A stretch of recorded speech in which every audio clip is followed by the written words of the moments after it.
Field in New York, the New York Mets play the Milwaukee Brewers. New York Mets baseball on SNY is brought to you by the State Farm agent of the game, John Garfinkel of Brooklyn. Contact John at johngarfinkel.com. By Cadillac, visit CadillacTristate.com for exceptional offers.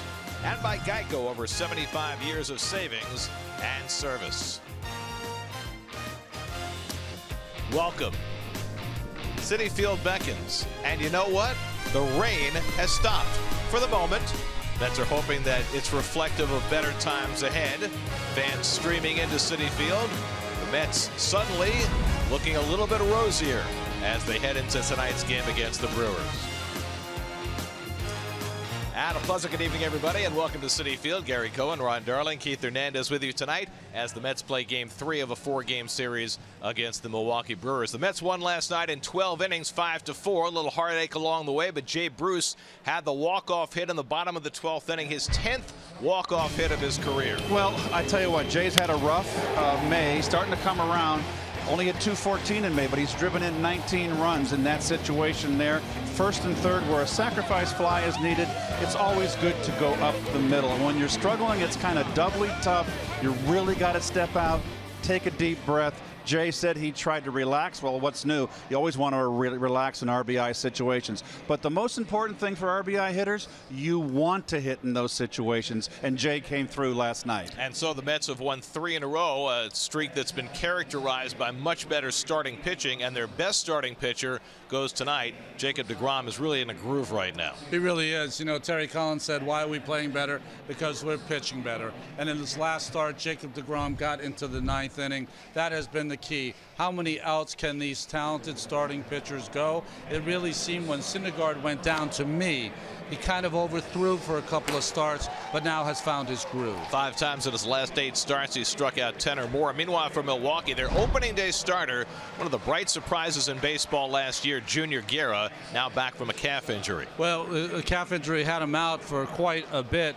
20 starts last year. He was outstanding with an ERA 2.81. He's got a good split finger fastball. If that's working, he'll be tough. Guerra, who started out his career in the Mets organization, goes against the Mets tonight at Citi Field. Mets looking for their 4th straight win. All the action coming your way tonight on SNY.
To you by Spectrum. Hey, Met fans, join America's fastest growing TV, internet, and voice provider. Get the Spectrum Triple Play today.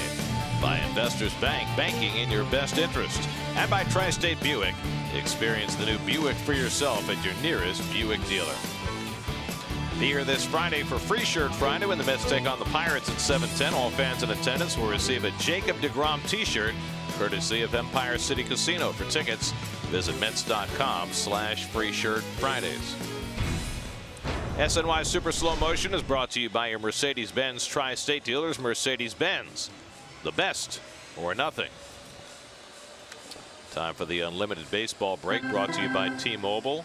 Streaking and struggling. The Dodgers won their 6th in a row last night. 3 hits for Chase Utley. They've won 11 of 13. They moved into first place in the very competitive National League West. Meanwhile, the Orioles, who were flying high early, 4-14 over their last 18 games. They lost to the Yankees last night. They're now in 3rd place in the American League East, just 2 games over 500. Little big band jazz outside the ballpark tonight. Mets and Brewers, first pitch is coming up.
Up for his 11th start of the year, 0.59 ERA over his last 2 starts.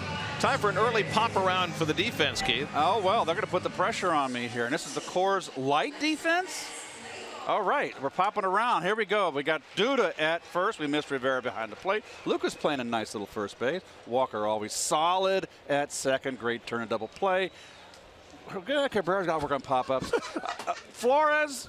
Wilmer's doing a good job. Guys in the lineup. DeConforto, who we thought he was going to be a butcher out there. He's played great left field. Curtis has been awesome in center, and Jay Bruce has been solid defensively in right. Sorry, boys, I had to hit the cough button. Oh, that was too funny. No. Eric Sogard leads off for the Brewers. First pitch from Degrom is up high, and we're underway. Sogard playing second base, giving Jonathan VR a night off. There's the Land Rover numbers of Jacob.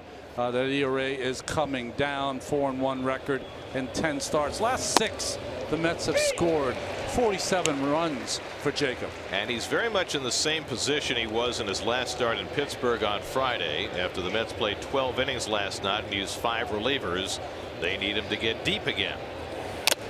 And that's fouled off the mask of Rivera, who took a solid hit off Sogard's foul ball, and it's 1-2.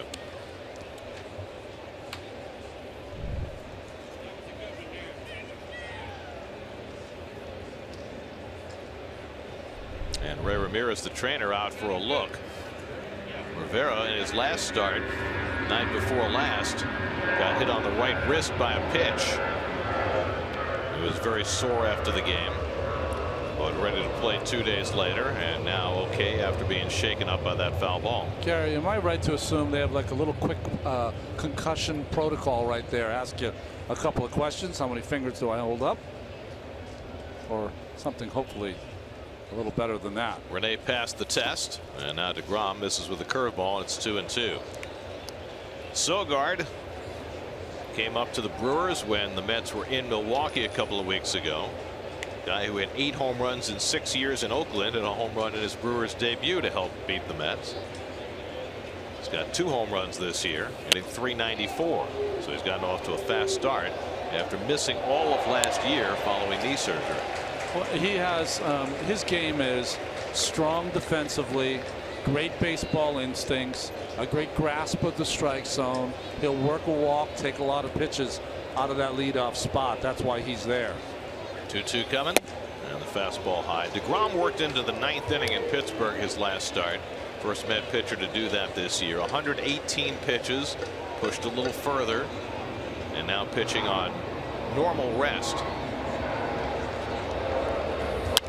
Sogard fouls one off. So I guess my first question is, pushed a little more, normal rest, a lot of pitches. Do you expect anything different from Degrom? I don't expect anything different because he's at the top of his game.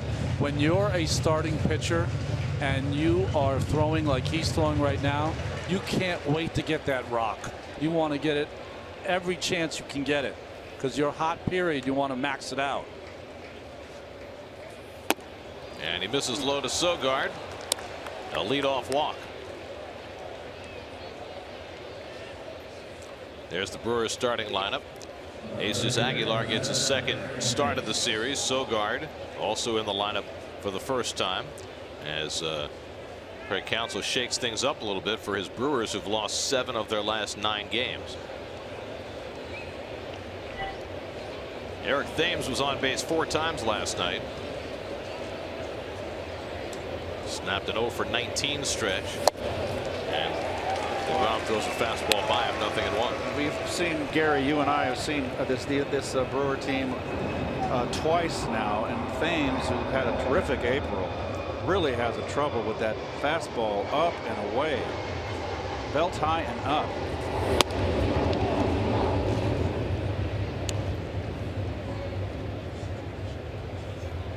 Notice the flight patterns from LaGuardia are changing. It's like old Shea flying over above. I'm going to have to step out of the booth when they go over. That won't be the first time.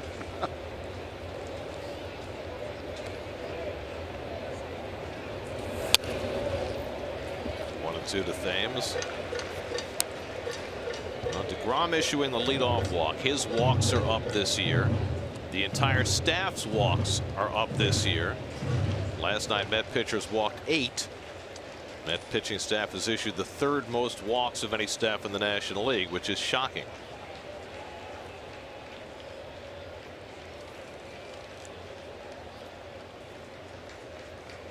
One-two coming. Drilled in the air to deep right center. Bruce goes back for a look, but that is gone. Eric Thames with a 2-run homer, his 14th of the year. And just like that, the Brewers are out to a 2-0 lead.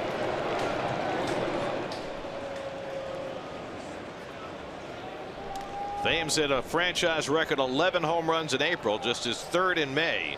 And he crushed that well back in the bullpen. Well, that's right in his spot here where he likes it. It's a fastball. And it was away, but down. He likes that ball down. Didn't get it away enough. Sorry, Keith, I was wrong. I thought it was an off-speed pitch that he hit. Wasn't a changeup, right? I'm not sure. Okay. Could have been a change. So last night got Thames going, and now he's back to his home run hitting prowess. No take back at all, no lower legs, just all upper body strength, which we see a lot in today's hitters. So Degrom takes a quick body blow and now gets ahead on Jesus Aguilar. 0-2. That's the 6th home run that Jacob has given up to right-handers. 9th overall. And it's taken the other way. Nice diving stop by Duda. Degrom late to cover, but Duda takes it himself to retire Aguilar. And that is the first out of the night. A spectacular play by Duda, taking a double away from Aguilar. Well, one thing about Lucas, he's got good hands, and whatever he gets to, he's pretty sure-handed. We've seen him enough make this kind of play down the line. And that's just good hands. Glove wide, spread that glove wide, and now get up and rumble. Sometimes as a pitcher you become a spectator because you just assume that's going to be a double down the line. You cannot. Always got to be over there. Now Travis Shaw waits on the breaking ball and lifts it deep to center. Granderson away back, and it's over his head and short hopping the wall. And Shaw pulls in at second base with a well-struck double. And Jacob Degrom clearly off his game in the opening inning tonight. But we've seen Jacob over the years right the ship when he struggles early. Another, oh, so that's the slider, Ronnie, right there. It didn't have much. Wanted the back door, got it out over the plate a little bit too much. We're going to have to take a look at that pitch to Thames again. It might have been a changeup. I think it was a changeup because he's got that slider changeup secondary speed bat. Yep. Now Hernan Perez hitting 5th in the order, playing right field tonight. 2 for 6 in this series. So a walk, a home run, a diving play by Duda, and now the runner takes off early, and Shaw steals third standing up. Degrom might have had time to step off, but did not, and Shaw steals the base. So a walk, a home run, a diving play by Duda, and now the runner takes off early, and Shaw steals third standing up. Nice call, Gary. Surprised to hear it so soon. Is there an echo in here? So now the infield has to come in with the Mets already down 2-0. 1-0 to Perez, and it's fouled back. Well, that was a combination of everyone falling asleep and the middle infielders just not being in play at all for Shaw. He saw that he could take whatever lead he wanted, and even if Degrom stood off the mound, back from the mound, he could have went back to second base. It's a 4th stolen base for Shaw, and caught everybody by surprise. And he was smart. Degrom was looking home. Never saw it. I mean, whose responsibility is it to yell for him to step off? The catcher usually is the one who sees it, but the middle infielders, anyone can yell. As soon as he starts to go, you got to yell. But I think it was just perfect timing. As soon as he left, Degrom was about to throw his pitch. Sorry, Ron. We got to make the infield's halfway, so I thought they were playing back. Now they've come in with 2 strikes. 1-2 coming, and Perez strikes out, and Degrom gets the second out. The Brewers have been absolutely atrocious getting a runner in from third this series. Here's your G pitch cast, that change up to Thames. Yeah, it was a change. It had to be. 88 miles an hour, but you see it was down Broadway. 88's a little hard for a changeup. He's throwing his fastball, what, 95? You want that changeup more like 85. And you don't want it over the middle, and easier said than done up here. There's Pena. The thing about that changeup, it's a pitch that Degrom basically threw away in his last start. He only threw it 2% of the time, so it's not a pitch he's been throwing a lot recently. Pena, the catcher, 1 for 6 in the series. Takes a strike, 1-1. I mean, if you read all the articles about Thames, the reason that he has become such a good hitter after Korea is that all he saw was a steady diet of breaking pitches. He's become a good breaking ball hitter.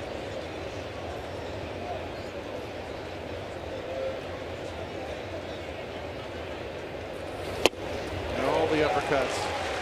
Can't hit a ball above the waist. They swing up like that. With Mustard, and Degrom's got Mustard. That's why I thought this was a very good matchup for Degrom. A lot of long swingers, guys swinging for Flushing Bay. 1-2 to Pena. Popped it up. Walker retreats. Side retired. But Eric Thames' 2-run homer has put the Brewers in front early. Mets come to bat trailing 2-0.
Start at third base as Jose Reyes takes a seat tonight as Dribble Cabrera moves up to the 2-hole as the Mets go up against the Brewers opening day starter Junior Guerra. You see the numbers for Junior Guerra. I was saying before, 9-3 last year with a 2.81 ERA and 20 starts. Has to be one of the greatest finds anyone's ever had for a starting pitcher. Last year he was a 31-year-old rookie with the Brewers, came out of absolute nowhere.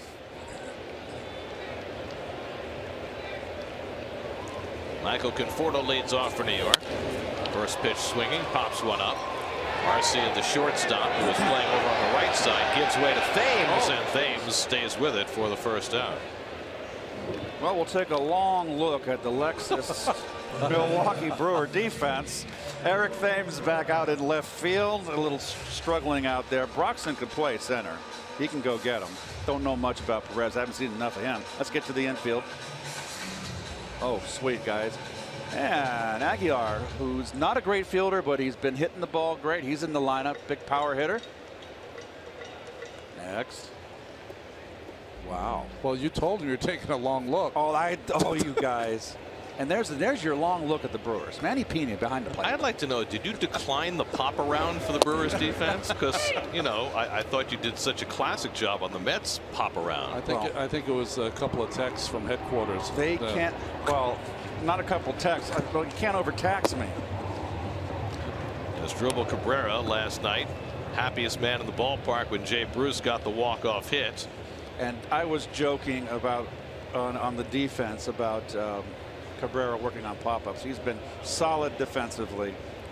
Those things happen. Did you happen to read the Associated Press story on the game last night? I'm not sure who wrote it because there are several guys who covered the beat for the AP for the Mets games. That's line into center field, and Cabrera has a base hit. When they talked about Cabrera losing the pop-up, the writer described him looking through, quote, bogey on the tarmac fog, which I thought was just a fantastic illusion. Wow, that's fantastic. Play it again, Sam.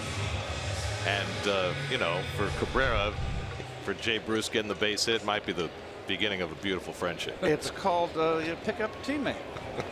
Yes. So here is Bruce. First walk-off hit as a Met, 10th of his career in the game last night.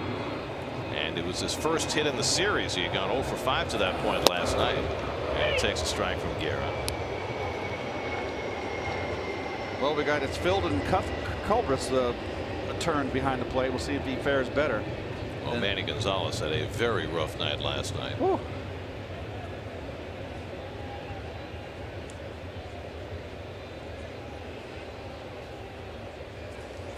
So for all the talk about Asdrubal's trouble last night with the pop-up, he's now 5 for 9 in the series with that base hit. There are your umpires, Roberto Ortiz, C.B. Buckner, and Manny Gonzalez. Joining the crew chief, Field and Culbreth, who's behind the plate. Very interesting. Jay, who had a very wonderful April.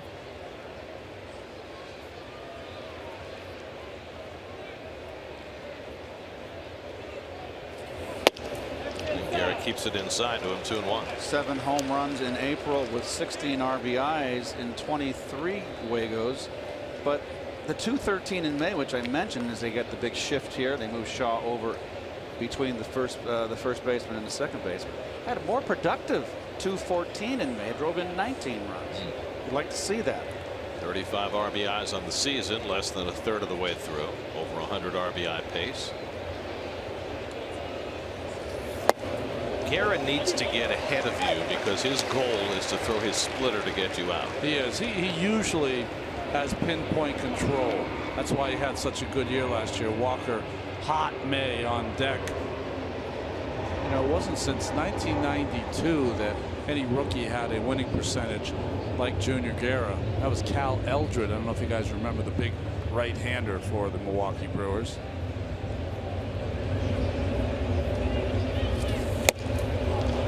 Fastball is 3-2. Well, Guerra started opening day for Milwaukee. He hurt his calf running to first base on a bunt, and did not pitch again until Friday, so he missed 7 weeks. And pitched well against Arizona, and now just his 3rd start of the season. But what were the odds of him being an opening day starter this year? I mean, last year on opening day, nobody knew his name. 3-2 with 1 out. Cabrera at first. Not running, and it's ball 4 to Bruce, and the Mets have 2 men on. Overthrown a little run, it looks like. Yeah, well, you know, it's only his 2nd start since that injury, so you expect him to be a little off. But you're going to have to get him early, because once he settles down, like Gary said, if he gets ahead of you, he can put you away.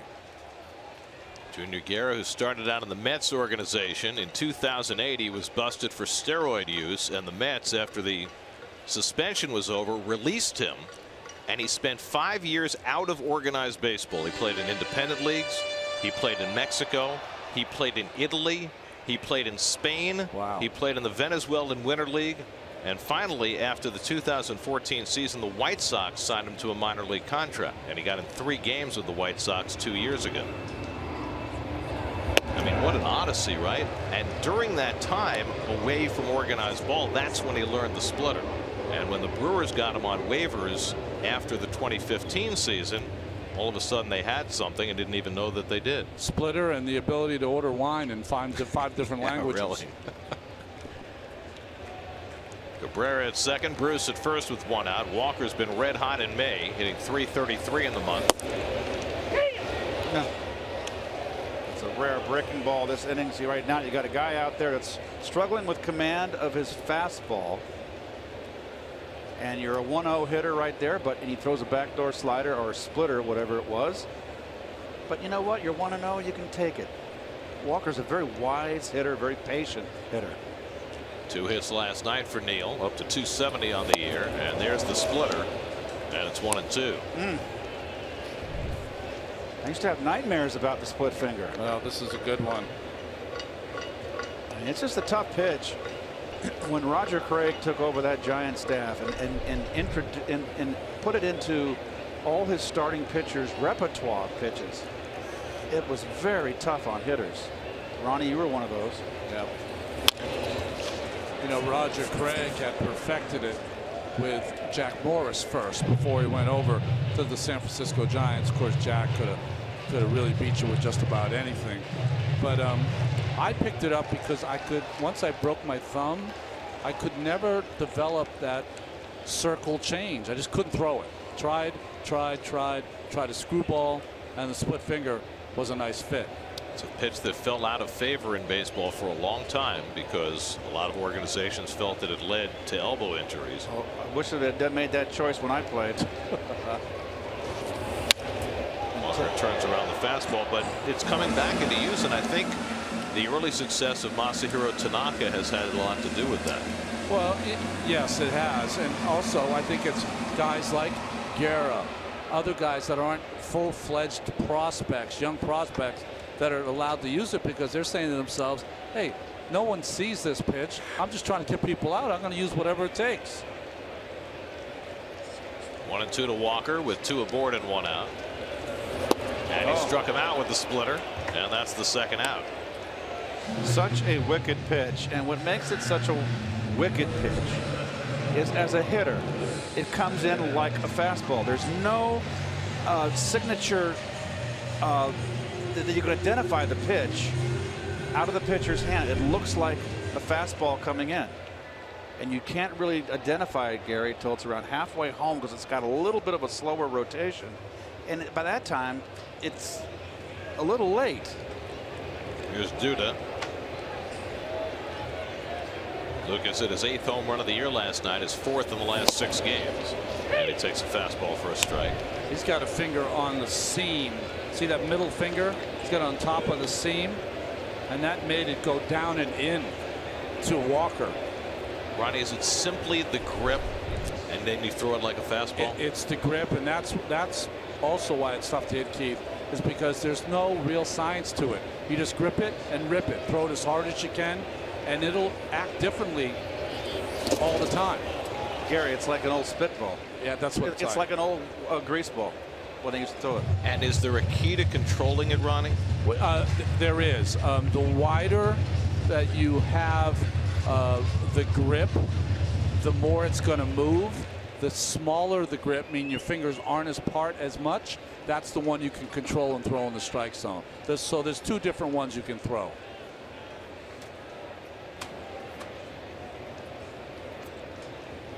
Guerra's ahead on Duda, 0-2. And Lucas strikes out of the splitter, so we've seen Junior Guerra in all his glory there. Back-to-back strikeouts of Walker and Duda with that split finger fastball, and he strands 2 in the opening inning. 2-0 Brewers after 1.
Second inning, Keon Broxton leads off against Jacob Degrom. 2-0 Milwaukee. Broxton 0 for 8 in this series. Led off the first 2 games, but dropped back to 7th in the order tonight.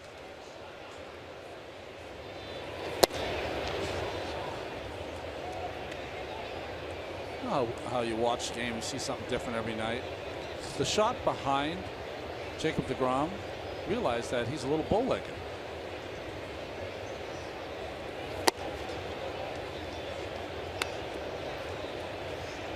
I think if I was managing the Brewers, I'd put Arcia up and move Brock up one in Broxton's spot and put Broxton in the 8-hole. Broxton just swings and misses a lot. Struck out the most times of any hitter in the National League. 67 strikeouts already. They have a kid in the minor leagues that they got in the Texas deal for Luke Roy. Lewis Brinson. He's going to be a star. Probably be in the big leagues about the same time as Ahmed Rosario. Once that Super 2 deadline passes. You got it. They'll be on the truck. What is that deadline, Guerra? Sometime in June. I don't think anybody knows for sure. It's a certain percentage of players who will come up for arbitration in their 3rd year. That's drilled to deep left field. Back goes Conforto near the wall, and that ball's out of here. Keon Broxton with his 6th home run of the year, the 2nd home run against Degrom tonight. And the Brewers now lead 3-0. No, you cannot come inside and down to Broxton. This is a crazy game, isn't it? It is. Coming in, Degrom's as hot as it can be, and 2 long balls already. Well, Broxton homered against Degrom in Milwaukee a couple of weeks ago, and now he's gotten him again. Been getting him out away all day long, and that ball's around a little below the waist, inside part of the plate, and that's the only ball he can hit. You can get him out away all day long. So a couple of early long balls for the Brewers, and now Orlando Arcia takes a strike. So, Gary, you asked me before the 118 pitches, should it affect Degrom? I said no. His fastball's a little backwards. It's not all there. Well, it's a bad location. Don't say that, Ronnie. They won't extend him anymore. Well, it was after the start in Milwaukee that Degrom had to go back to the drawing board and see if he could iron out his mechanics. Oh, and Arcia not close. Trying to hold the swing. He went around. So to add insult to injury, he strikes out after Degrom buzzes him inside, and that's the first out of the inning. And that ball was not even close.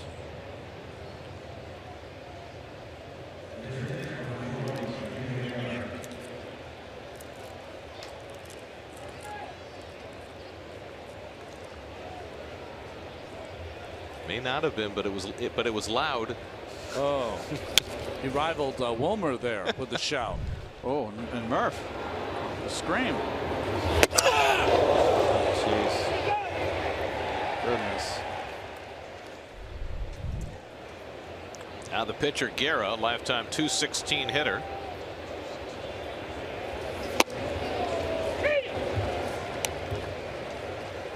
Oh for 2 this year.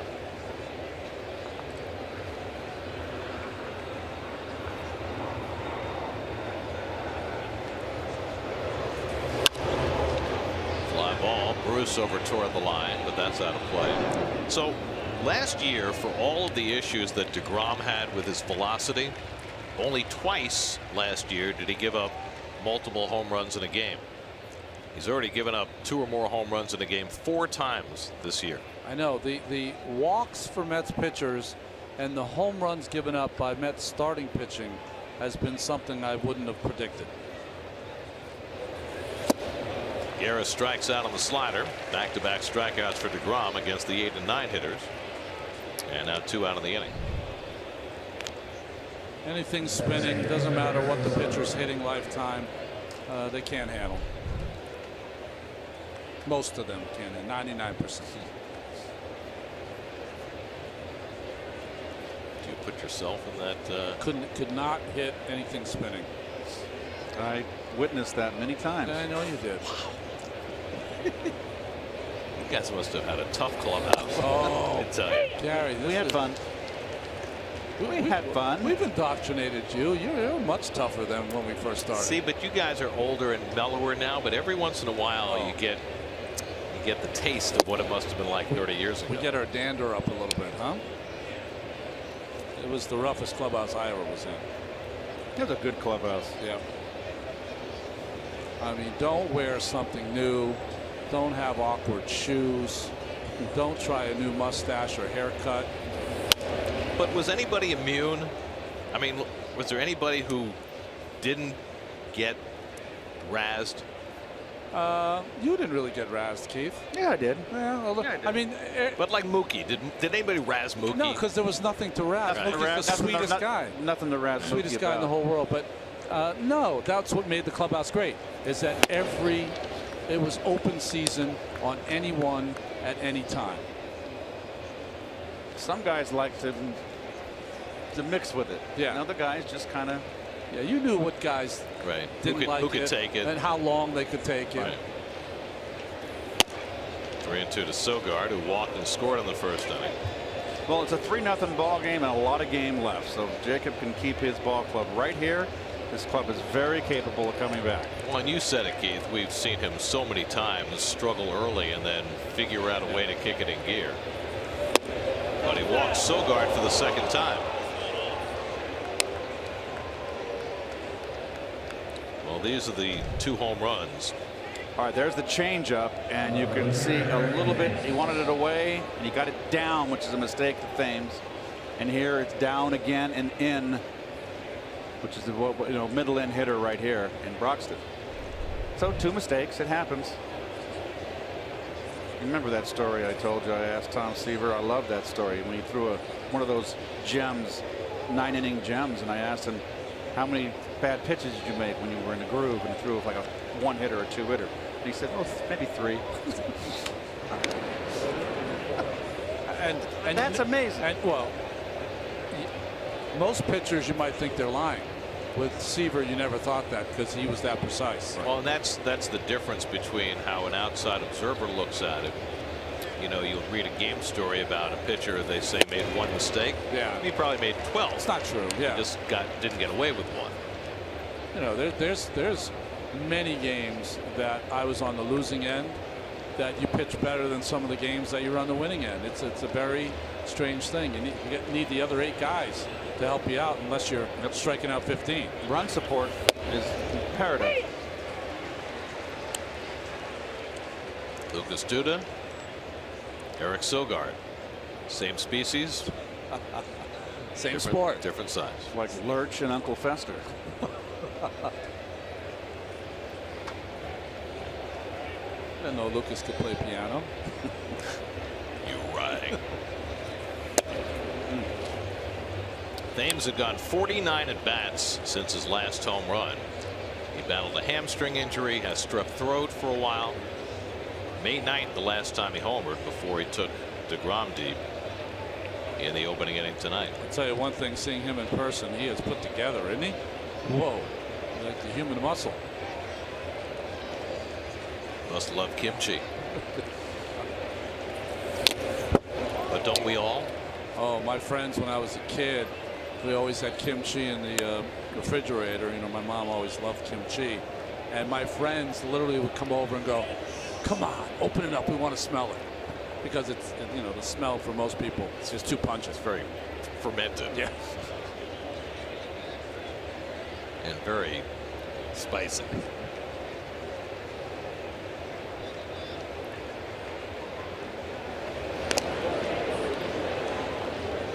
Sogard's a little battler. He'll take tough at bats. He'll try to steal a base. He'll make you throw over. He'll take the extra base.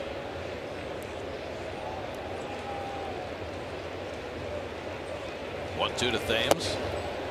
Good low with a 97-mile-an-hour fastball. 2-2. That's the hardest pitch Degrom has thrown tonight. Jacob is out there trying to find it. He's searching for it.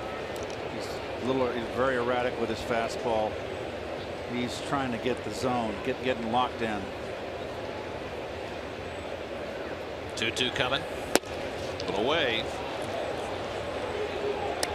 So now Sogard will be on the move. Duda will play behind him. last thing Terry Collins wanted to see after a 12-inning game last night. He needs length from Degrom, but that's going to be hard to come by now. About to throw his 50th pitch, working in the second inning.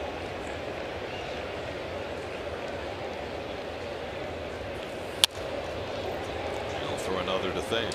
You know, when I was a young pitcher, I always thought when I couldn't find it, I would try to throw harder and try to really let it go and use the speed of the pitch to get hitters out. And then once I learned how to pitch, when I was struggling early on in games, I'd throw 85–90%, take a little off, and that would get me back in the strike zone. I'd add on later. Ball 4. Wow. And Brewers have 2 men on. Back-to-back 2-out walks to Sogard and Thames. And Dan Warthen's going to pay a visit to Degrom. Here's what I'm seeing, Ron. Correct me if I'm wrong. Is that what Degrom's kind of he got himself behind the 8 ball here because his breaking ball's been a little lazy. Yeah. And I can understand him being afraid to throw it. And you as a pitcher, can you recognize that your breaking ball's lazy? You can recognize that your breaking ball's lazy. I think, though, what's happening for him is that his fastball, he's not able to throw to spots. Right. So this is the 3rd time, 3-2, he's thrown a breaking ball to walk a hitter. That's something you never see from Degrom. When he's on time with his fastball, he'll usually challenge a 3-2, but he's trying to trick him instead. Well, we talked about this last night. The Met pitching staff issuing far too many walks this year, 3rd most in the major leagues, and more than a walk per game more than last year. Well, it's a funny game. Same 2 teams. Degrom last time just literally dominated for 8 1/3 against this ball. That was the Pirates, excuse me. And 5 days later, he's searching for it. There's Jesus Aguilar taking a fastball for a strike. Aguilar robbed of a base hit on a terrific play by Duda, diving toward the line in the 1st inning. Aguilar's the kind of hitter, he will hit the fastball to right, and he'll pull a bad breaking ball. He's a long swinger. Any kind of mustard upstairs he's going to have trouble with. He's a big man, isn't he? Yep. Another one of those guys that will hit the wounded duck. Degrom ahead 0-2, and Aguilar fouls it away. Aguilar picked up on waivers from the Indians. They had given him a couple of cups of coffee the last 2 years, but never really much of a chance. And he has blossomed now in his 1st year in Milwaukee. Well, he's always done it in the minor leagues, and was blocked in Cleveland by Carlos Santana and others from getting a full playing time. You think of the first basemen last year, Carlos Santana and Mike Napoli. Right. This is the big out right here. Got ahead. Got to put him away. Already 30 pitches in this inning for Degrom. And Aguilar lays off the slider, 1-2.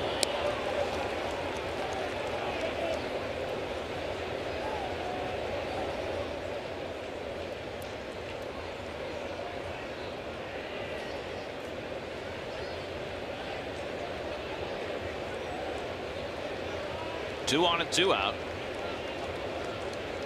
1-2 coming. On the outside corner, got him looking to end the inning. 3 strikeouts in the inning for Degrom. But Keon Broxton's home run ends a run for Milwaukee. As Aguilar begs to differ. 3-0 in the 2nd.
MLB TV Premium is back and better than ever. Watch every out-of-market regular season game live on over 400 supported devices. Plus, get a free subscription to At Bat Premium. Blackout and other restrictions apply. Visit MLB.tv for details. It's down 3-0 as they come to bat in the bottom of the second. Curtis Granderson 2 for 9 in this series. Good to see what he's done over the last couple of weeks.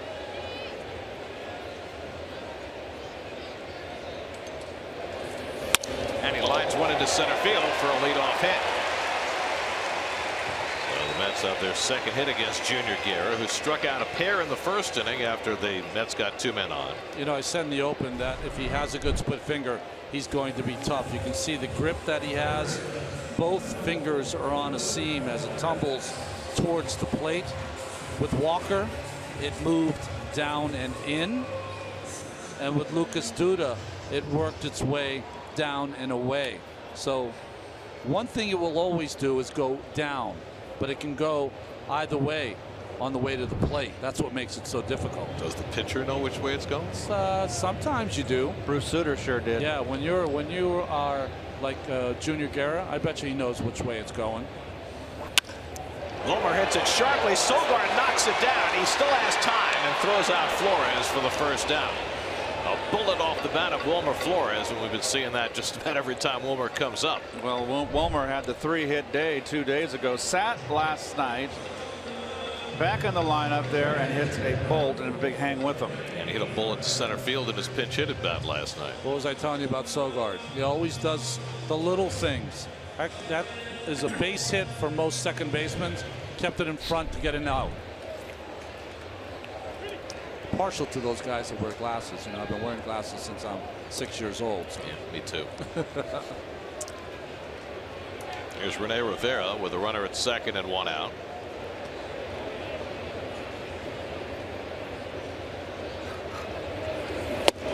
Rene's been something of a pincushion the last couple of days. Hit on the wrist by a pitch in Monday's game. Already 2 foul balls off his mask in the first 2 innings of this game. Travis d'Arnaud started last night, went 1 for 5. And since Travis has come back, it's pretty much been an alternating routine with d'Arnaud and Rivera. Rene, who hits so well in d'Arnaud's absence.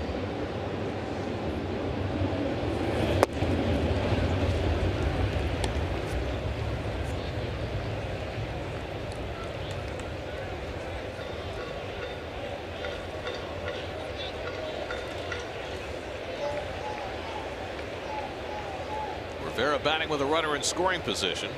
He's hitting .526 with runners in scoring position. That's not a typo. .526. 10 for 19.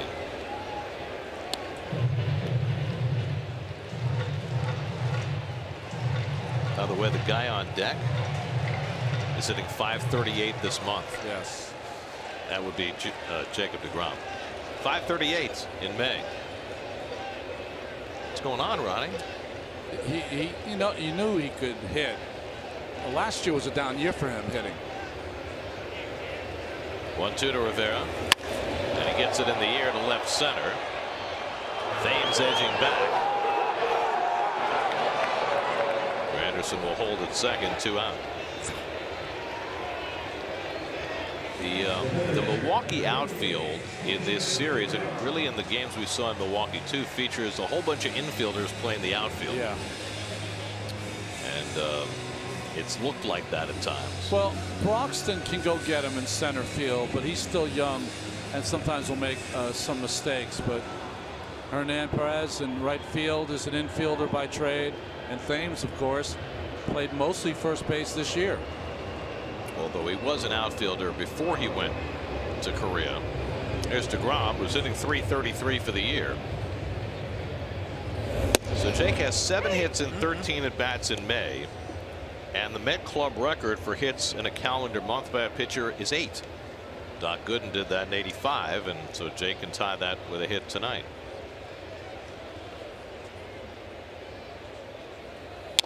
And the curveball fouled off. 0-2. That's what's going to start happening, is that Jacob is going to have to jump on that first pitch, because once they get ahead, he's going to see a lot of junk. probably going to see the splitter here. Yeah.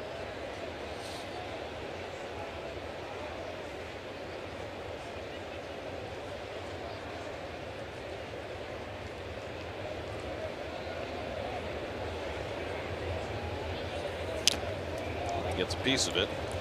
Keith, as a hitter, when you know the splitter's coming, what's your read as far as when to swing and when to lay off? As number one, you got to identify the elevation out of the hand, when it's going to be low in the strike zone, when it's going to be knee high. But mainly you go up the middle because it's going to break away from a lefty. As a left hand here, they're going to throw it away. So you want to, your approach against a guy with a splitter is going to be up the middle. Now, when you have the Giants rotation with Kelly Downs, who had really good stuff, he threw hard, had a good cutter in that was the counter pitch. And you're in a little bit of, you got some work cut out for you. Yeah.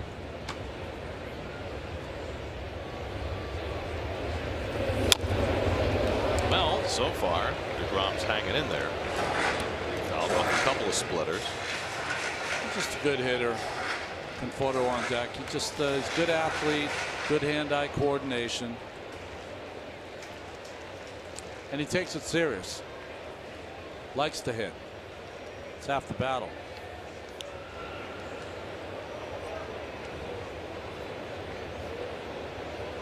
Arcia is shadowing Granderson. Pena's signs are so simple that if the Mets ever want to, within this game, start to relay it, they could do that.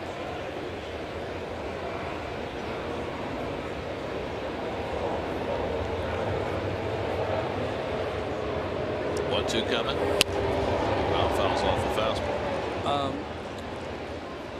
The reason I say that, because I never like to say what's going on because I think it's unfair, but some catchers, when they put the signs down, now guys on second base, they'll give usually 3 signs, but some are very obvious. They'll really accentuate one sign and kind of fiddle through the other 2. That's how you know what a catcher wants. Or let's say a catcher wants a sinker. If he gives the 1 and he kind of spins his finger around and then gives a 2 and a regular 1, well, he just, with that little wiggle of the finger, lets you know that's the pitch that's coming. Guerra strikes out Degrom with that splitter. His 3rd strikeout, and strands Granderson and keeps it 3-0 Milwaukee.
City Field on a much more comfortable evening. Sun shining, temperatures in the 70s. One of last night's heroes, Josh Smoker, Signing some autographs to the fans.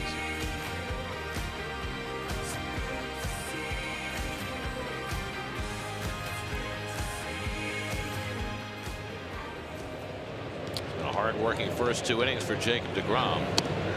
Travis Shaw leads off the third and takes a strike. Shaw had a double that short hopped the center field fence and then stole third base in the opening inning. A lot of traffic against Degrom, but all the runs coming on a pair of home runs. That's what threw the hole, a base hit. And Shaw is 2 for 2. He takes a hard turn before going back.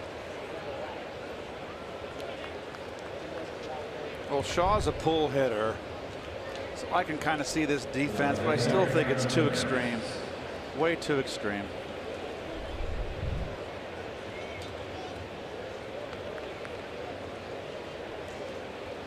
So Degrom has not had a chance to breathe in this game. 3 straight innings the Brewers have gotten the leadoff man on. And now it's Hernan Perez who struck out his first time up.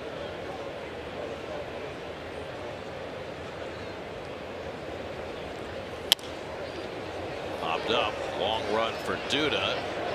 To the sidewall. Can't get to it. An alligator armed it at the last moment. Well, it's all about getting to that wall. It's a tough play. It's not an easy one. What do you do on these plays, Keith? Try to get to the wall as fast as possible. So sprint to the wall. Try to get there as quick as you can and work the way backwards. Well, sometimes you don't. The timing's not there. It's not an easy play.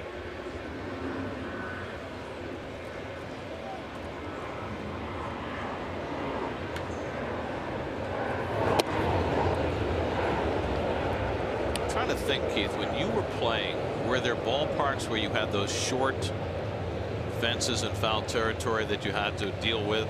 Wrigley, still there.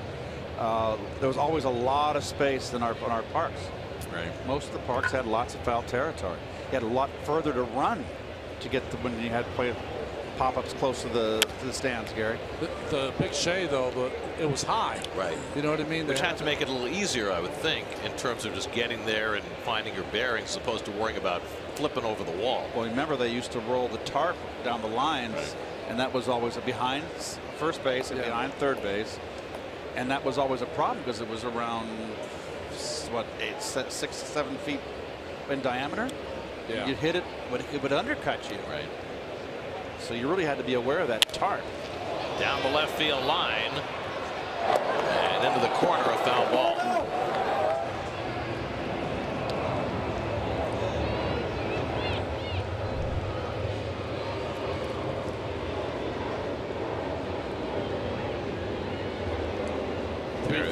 Perez coming that close to an extra base hit.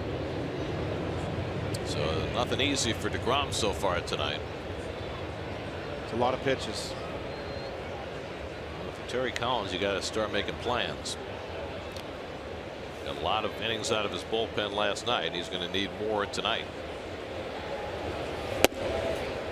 Just hope that Degrom can squeeze out 5 at this point. And anything more than that would be a bonus.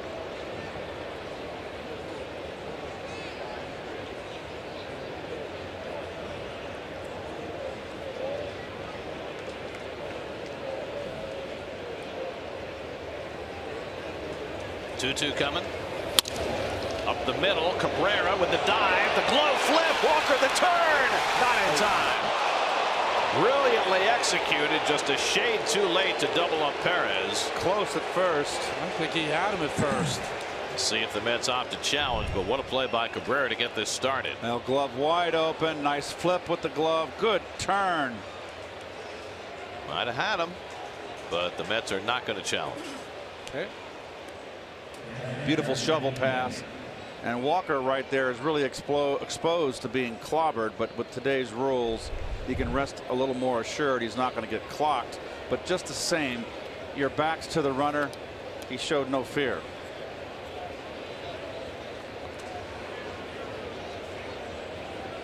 So 1 out and 1 on, and now Manny Pena, who popped up his first time up.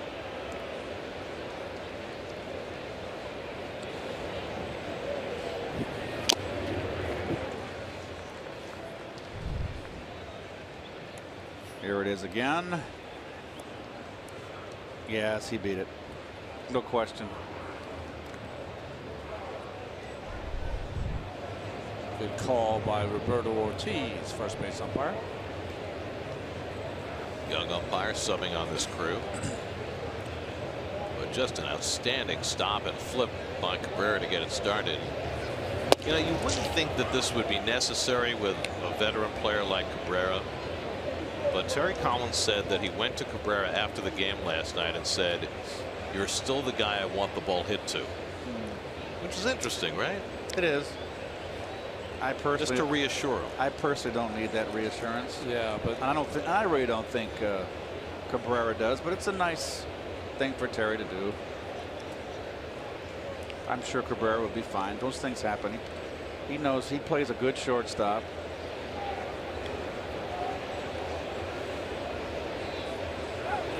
Runner goes and it's fouled away.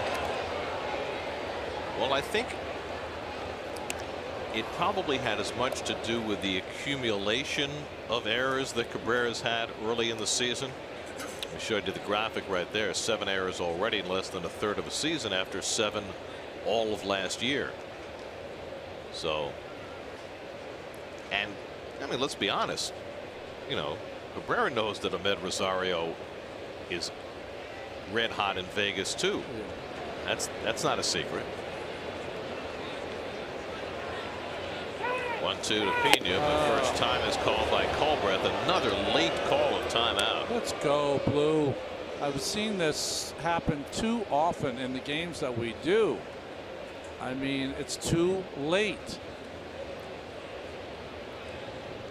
Not an easy call. I understand that. Degrom's reaction was one of frustration too, and a little bit of anger. Well, you know what I used to hate is that if you call it too late, you're throwing the pitch you're going to throw to get the guy out. So then you start to think to yourself, okay, did he see the pitch? Do I go with the same pitch? Do I change the pitch? That's what the collateral damage from that time call. Perez at first and 1 out. 2-2 coming. Into the hole, a base hit. And so Pena is aboard. Perez pulls in at second. Well, this was Asdrubal Cabrera last night after the game. What happened on that play? Nothing. I'm just missing. I mean, the win-win. Was it win combined with the miss? Did you lose it all with the miss? Yeah, I mean, I'm just it up. I mean, it's nothing. I got no excuse for that. I mean, I'm just laughing right now because thank you, JB. I mean, they did it for me. I mean, he made my night tonight, and I'm just happy to get that win tonight. Thank goodness we had our bleeper handy. Oh man, one time if it didn't work, it would have been nice. And that's the way to handle it. It's just, hey, I messed up. I should have had that ball. I dropped it. I missed it. And there was a lot of talk also about the players on the bench saying, let's pick up Cabby. He's picked us up plenty of times. Well, you saw him in the middle of the interview saying, thank you, JB. Precisely. I remember a great Spanish golfer was asked after he 4-putted in the British Open, how could you 4-putt? He goes, I miss, I miss, I miss, I make. That's kind of what it sounded like. Pretty much summed it up. That was the quote of the game presented by Investors Bank, banking in your best interest. Broxton goes around on the curveball, and it's 1-1. Broxton homered his first time up. Second home run against Degrom in 4 at-bats in Jake's 2 starts against the Brewers. His first start against Milwaukee 2 weeks ago allowed 4 runs and 8 hits over 6 innings. That was the game the Mets bullpen melted down, and the Mets blew a 7-1 lead and eventually lost 11-9. For you golf fans out there, you know I was referring to Seve Ballesteros, but actually neither here nor there. That quote reminds me of the Moses Malone quote. They asked him how many games he expected it to take for the Sixers to win the championship, and his answer was foe, foe, foe. I know. Well, I remember that because it was against the Celtics. I think he was off by 1.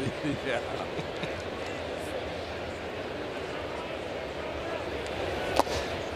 Two and 1 to Broxton.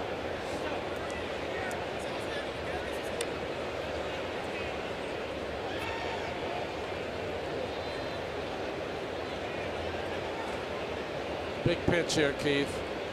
Broxton, home run in his last at bat. He's got the count in his favor. Keep it away, even with a fastball. Just keep the ball away from him. Look how far off the plate he is. Oh, it came up and in. Up you like. Up I do like. Anywhere in the strike zone with most of the hitters in today's game because of this. Look at the uppercut. It's got to be perfect timing. You might make contact, you foul it back, or you might get under it and hit a little chopper, or if you hit it on the screws, it's got to be just perfect.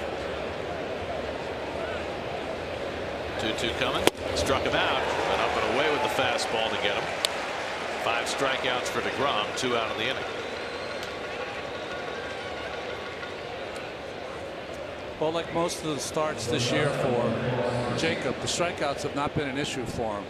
They've been coming fast and furious. Started the night 12.1 strikeouts per 9 innings, tops in the league, and 5 in 2 2/3 so far tonight. Now Orlando Arcia with 2 out of 2 on. Arcia struck out on 3 pitches his first time up.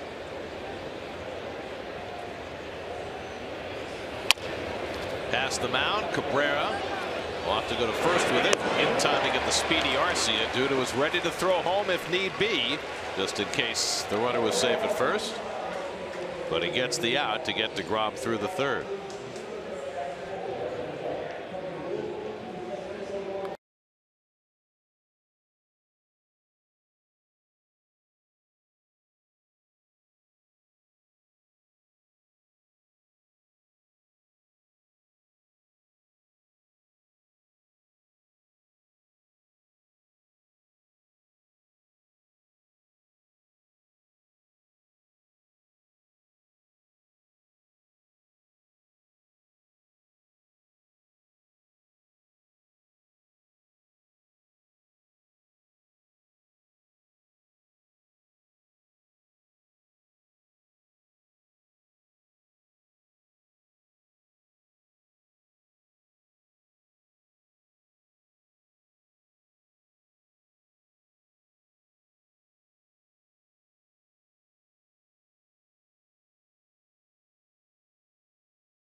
Velocity hasn't been an issue. Spectrum high-speed pitch, 98 miles an hour.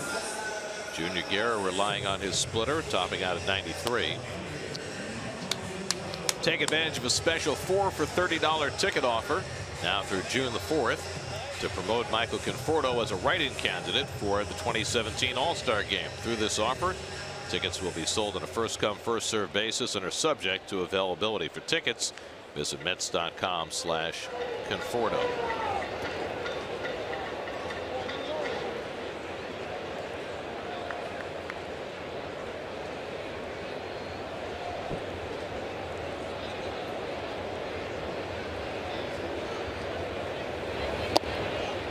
Leading off in the home 3rd, takes a slider for a strike.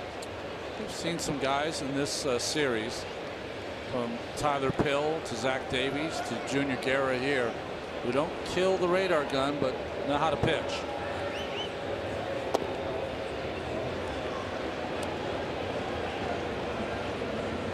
Well, Guerra had a long and winding road to try and figure it out, and he arrived ready last year as a 31-year-old rookie.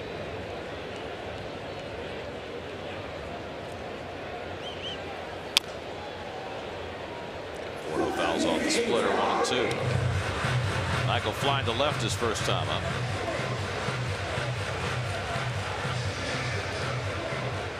Just the third start of the year for Guerra, who was out for 7 weeks with a calf injury. Came back last Friday against Arizona. Threw 98 pitches in that game in his first start back from the DL. So he should be ready to go deep into this one. And he's got himself a 3-0 lead in the third.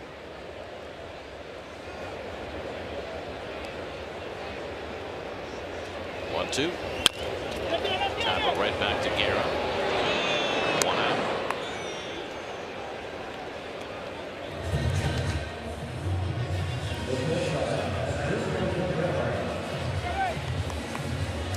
Now Cabrera, who singled up the middle his first time up. Has dribbled now 5 for 9 in this series. This is his 7th game back since coming off the disabled list with a thumb injury.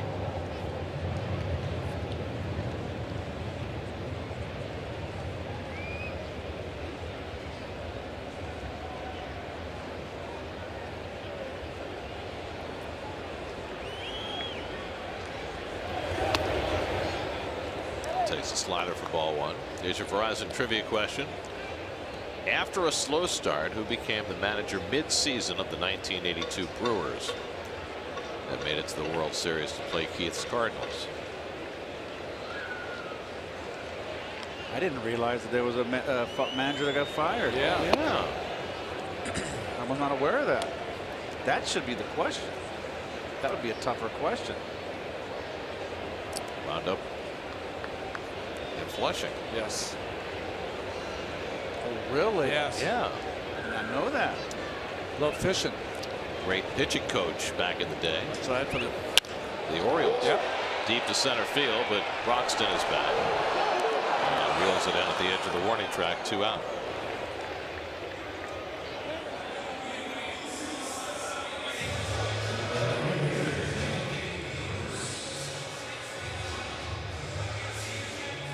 So 2 up and 2 set aside. Now Jay Bruce, who drew a walk his first time up.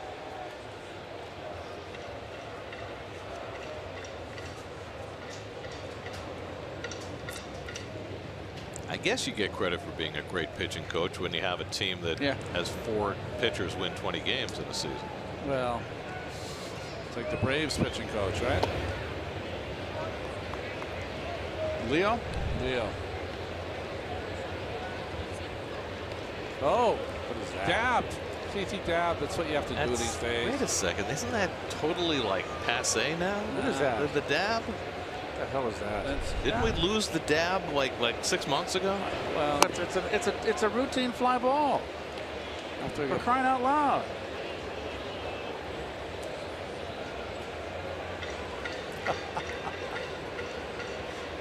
you'd be irritated a lot if you played today, Keith. Irritated all day long. Well, I guess. Maybe you'd dab if you played. Well, I today. wouldn't dab. The only thing I'd dab with a little Brill cream. A little dabble, do you?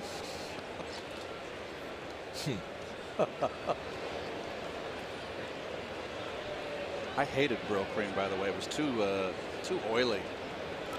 Greasy kid stuff. Yes, it was. They're not one of our sponsors, I hope. So they... Little late. 3-1 out of Bruce. But in the Vitalis commercials, when they referred to the greasy kid stuff, that's what they were talking about. One of the greasiest I got. Remember the Butch Wax? When you got the crew cut or the flat top with fenders. Before my time. I had a flat top with fenders when I was a kid. Ball 4, and Bruce walks for a second time. Take a look at the road ahead presented by Buick. And you notice that after tomorrow, Keith's visage disappears from our schedule. Yes, sir. That's because Friday, when Ronnie and I will be doing the opening game of the Pirates series, Keith will be going under the knife. Yes, I will. Very early in the morning at HSS, special surgery. Dr. Pearl is going to do my partial knee replacement, and I can't wait because I'm tired of hurting.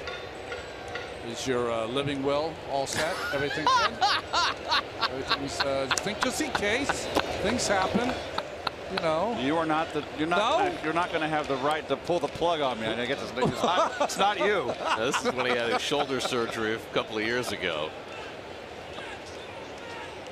I think we need to get the tribute video, together, just in case. I mean, was I working a mullet in those days? Jeez. Nice fashion sense.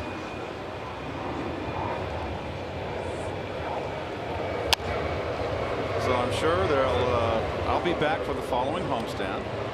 Are you sure? I think so. Yeah, 10 days. There'll be 10 days after. They have me walking immediately once I come to my senses from anesthesia. They have me walking, and they said I'll be able to drive in 2 weeks, and 3 weeks I'll be able to. The scar will heal up enough that I'll get in the pool, and then they said in a month, if everything goes according to plan, if you're a golfer, you can go play golf. How about that? Wow. Well, my advice, no matter how good it feels, get off that morphine drip as quick as you can. That's my only piece of advice. Oh, I had the morphine once with had my first knee surgery when they didn't have the orthoscopic. And they had the zipper. Yeah. And I needed it. I was never in so much pain in my life when I came out of that. When I woke up, I was, 19 years old then.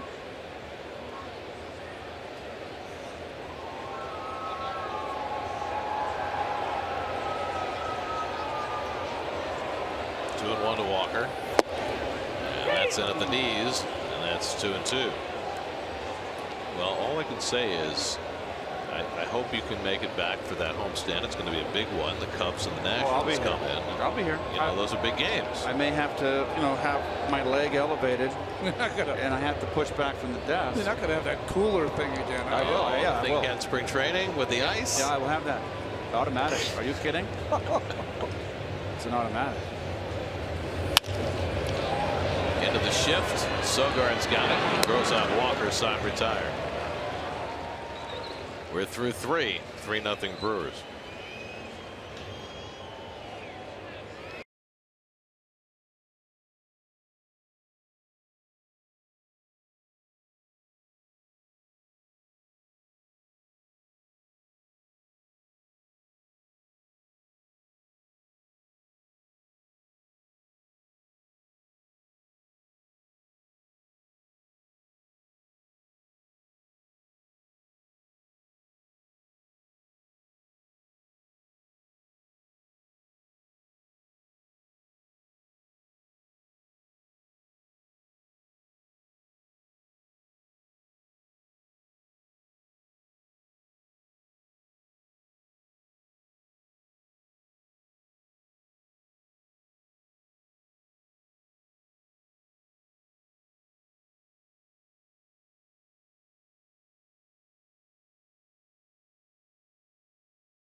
Fourth inning, 3-0 Milwaukee.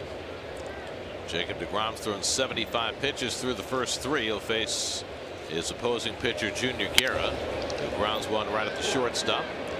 And Guerra throws him out 1 away. Tomorrow, Zach Wheeler pitches for the Mets, and Steve Gelb's caught up with him moments ago. All right, Zach, we're almost 2 months now into this season for you. How would you evaluate how it's been so far? It's been a little up and down. I'm happy, the outcome so far.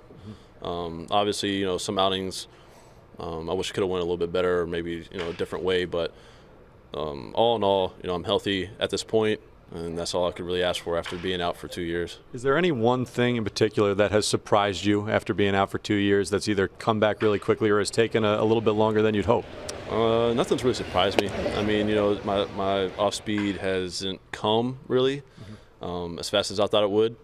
I really didn't throw all that much during spring training, so sort of had to play catch up once I did get to the season, and you know, it's starting to come around at this point now, and I'm starting to see the results. And you know, like I said, I think it will help out my pitch count. You know, just trying to get guys to swing and miss a little bit earlier in the count rather than, you know, just relying on my fastball. Zach, so many guys in this rotation coming back from surgery. What are the challenges of mechanically trying to get to where you were pre-surgery and keep that repeatable? Yeah, I mean, you know, this, not me in general, but, you know, everybody's sort of coming off surgery, and it's sort of hard to, you know, get back mechanically and repeat those mechanics when you're out there. Day in and day out, you know, you got to concentrate really hard on, hey, you know, let me get my arm up to go to the plate, let me get my front glove side, you know, sort of tuck, and so you can get over your front side. You know, that's my problems, and I've been able to sort of fix those quick. And, you know, with the help of Dan and some video, you know, we've been able to sort of fix those quicker and, you know, sort of delete them out of the picture. Zach Wheeler, appreciate the time as always. Yeah, thanks, Steve. It's got to be hard for anybody coming back from injury after a long period away, but 2 years on the sidelines. He has shown me so much. He's a good dude, and thanks for doing that with Steve. He's just a humble kid, and it had to be eat him up inside to be down there and not able to pitch. Degrom walked Sogard for the third time, and he is just disgusted with that. Fourth walk overall for Degrom. There are city probables for tomorrow. Wheeler for the Mets, and Chase Anderson, who threw 7 no-hit innings against Arizona his last time out, going for the Brewers. I don't think Zach should be too hard on himself, though. I think he has been fantastic considering he missed 2 years. I think he's very measured in what he said. I'm very happy with the way he's thrown. I really like his breaking ball. I think he's come a long way with his breaking ball. He talked about he said his changeup as Rivera got clocked there. Third time tonight he's gotten hit. First batter of the game, he got struck in the mask, and Ray Ramirez came out for a look, and Ray is attentive now as Rene tries to shake it off. Rene's looking at that mask like, is there a target on this thing?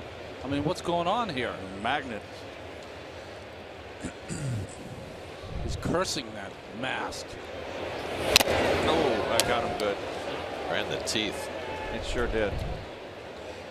But, you know, getting back to Wheeler, you know, he was about his changeup not coming. Well, that's his third pitch. That's still a work in progress with him. I think his breaking ball has been outstanding. His fastball has been electric. You know, and as we've documented many times, you know, Steve and Zach were talking about mechanics. He's completely changed his mechanics and slowed them down, and it's been a big plus. The breaking ball will come.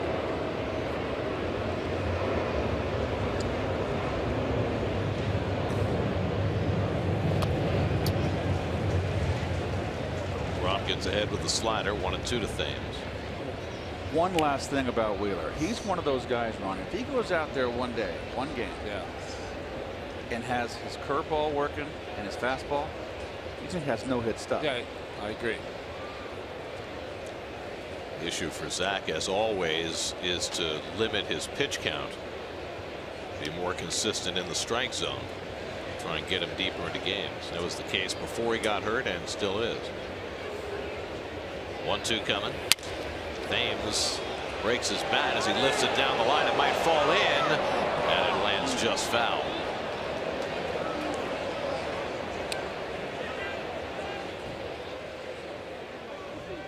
So Degrom fortunate there, and Thames will get a new bat. As a pitcher, when you give up a broken bat, ball in the air down the right field line, you're always afraid it's going to stay fair.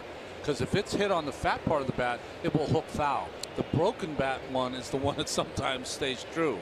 So the same thing with a right-hander out down the left field line? Yeah.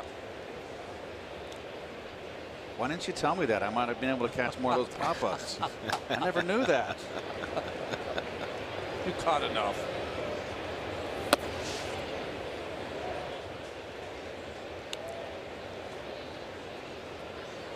Thames hit a 2-run homer in the first inning. He walked in the second. 4 walks for Degrom. 3rd time this year he's walked 4 or more. Last year only had 2 games all season where he walked 4 or more. Sogard at first and 1 out.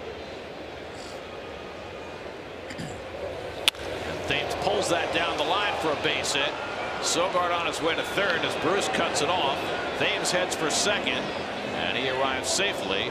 And the Brewers have runners at second and third with 1 out. Second extra base hit of the night for Eric Thames. Loves that ball inside. Wants it away. Inner half. Wanted to throw a little cutter on the outside corner. Looked like a little cutter rotation, and it just came back over the inner half.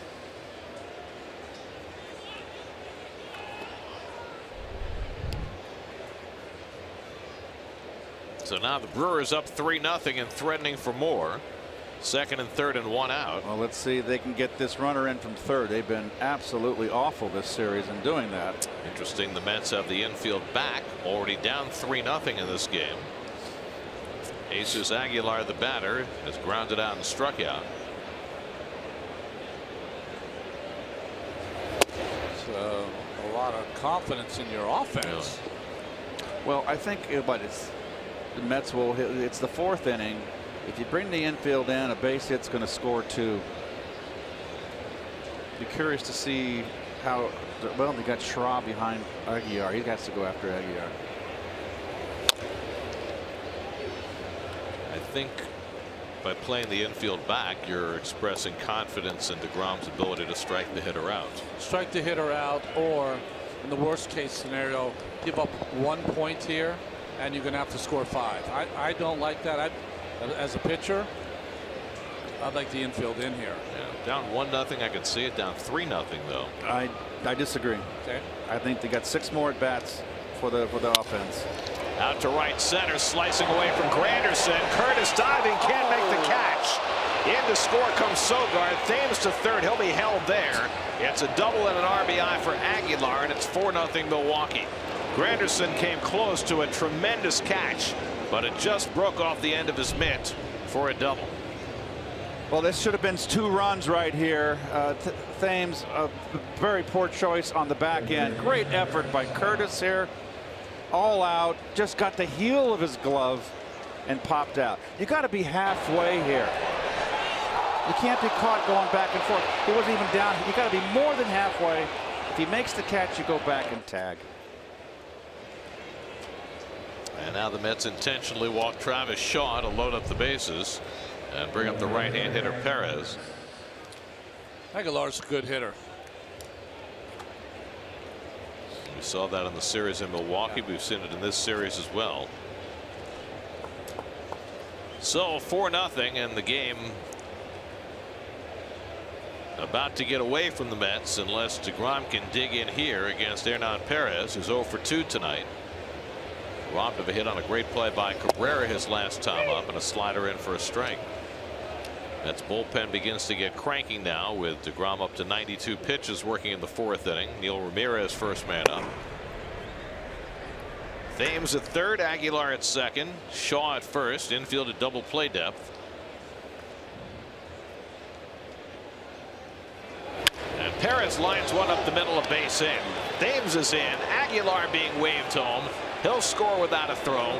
A 2-run single for Hernan Perez, and the Brewers have broken it open with 3 in the 4th. They lead 6-0. Well, better job of scoring those runners in this game against the tough Degrom. And that's going to be, oh, it's Dan Warthen coming out, not Terry. Here's the swing right here. Got the slider let go with one hand.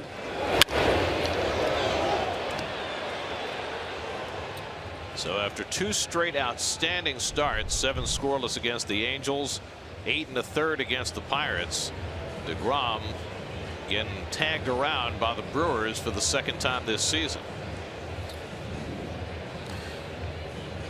Well, the Brewers came into this series red hot offensively, scoring a lot of runs. They've been kind of stifled, but they've broke out of their slumber here in this 3rd game. I'm going to go back to the question I asked you in the 1st inning, Ronnie. Yeah. and ask it a little different way. Okay. On the heels of Degrom getting pushed harder in his last start, do you think an outing like this will make the Mets more reluctant to push their starters? Well, I hope not. Their strength, Gary, to me, is their starting pitching.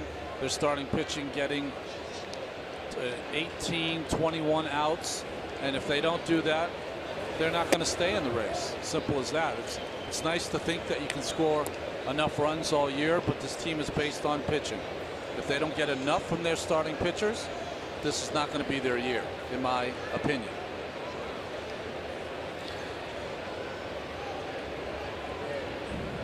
Still only 1 out in the inning. And Pena takes an off-speed pitch for a strike, 1-1. I am hopeful that this changes the philosophy that you can't wear out a bullpen and start stretching out these guys in spring training. Remember, this spring they didn't pitch the first week. Yeah. And stretch them out and be ready to have them go 7 from the get-go. You got a bullpen out there that's worn out. Maybe they got to rethink this. And interesting you mentioned that, because just yesterday, I think it was the first time that I've heard Terry Collins issue a mea culpa about the way the Mets handled their pitchers in spring training. Yeah. They were trying to be protective because he had so many guys coming off surgery, but they really weren't ready That's right. at the start of the season to do their full job. You can protect your pitchers too much that you don't get them prepared for a championship season. I'm sorry, you got spring training. You had all the long. It was a longer spring. Strike 3. No, that's right. Strike 2. You've had the the WBC this year. It was a longer spring training. There's no excuse for not getting your pitchers prepared, your starting pitchers prepared to roll into April ready to throw 7.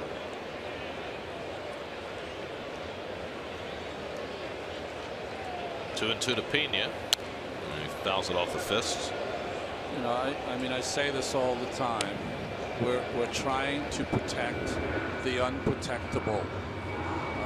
It's a grand gesture that we're trying to be very careful with these guys coming off injuries and surgeries and all those things, and I understand that. But this is a Darwinian kind of sport, and you know, you gotta make hay. That's how it goes. How much did the Mets protect their pitchers in spring training? Well, to the point where during bunt defense drills they had their pitchers not throwing the ball to first base. Yeah. I mean, that was almost an absurd end to protecting these arms.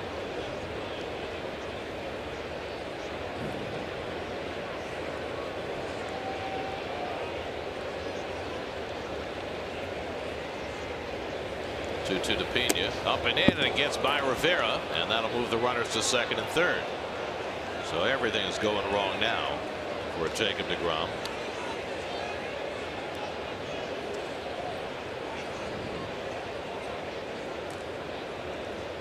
I'm just wondering if Terry's reluctant. I'm surprised he didn't yank him after that base hit by Perez.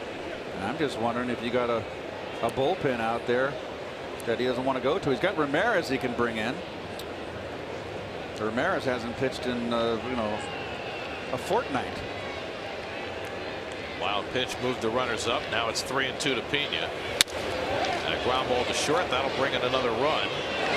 Guerra throws out Pena. Shaw comes in to score the 4th run of the inning, and it's now 7-0. Well, here's a way of looking at that, Keith.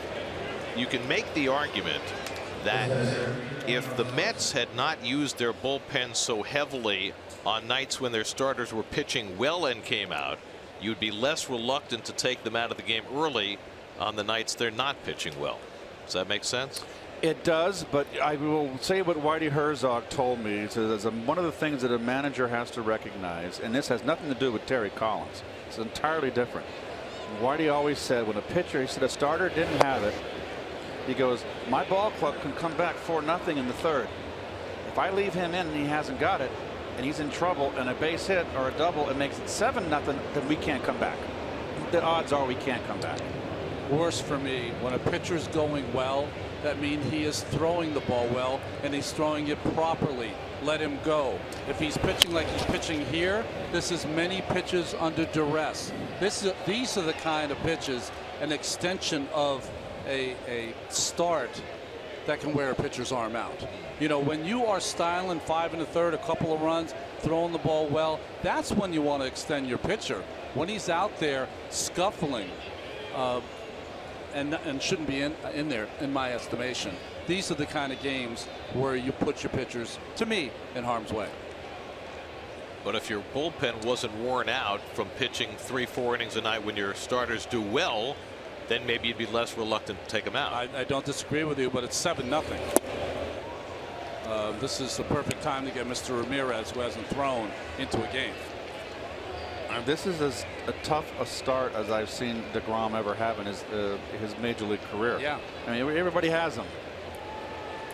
6 runs, the most he's allowed this season. He's allowed as many as 8 in his last season against the Giants. It's just so unusual to see him getting roughed up like this. Strike 3 called. Broxton is out, and the inning finally comes to an end. But a woeful night for Degrom. 4 innings, 7 runs, over 100 pitches. Mets down 7-0.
Anyone using grease on their hair for the purpose of throwing a grease ball will be thrown out of the game. Everyone understand? Jerry? Tommy? Nolan? Grease. Gentry, to the showers. Vitalis for athlete's hair. It's greaseless and it's legal. Oh, that's just simply Classic. fantastic. Oh, my God. Gil Hodges and his pitching staff, Kuzman, Seaver, Ryan, Gentry to the showers. Did you see the old locker room, Keith? Our old locker room. Yes. Junior Guerra now stake to a 7-0 lead as the Mets come to bat in the bottom of the 4th.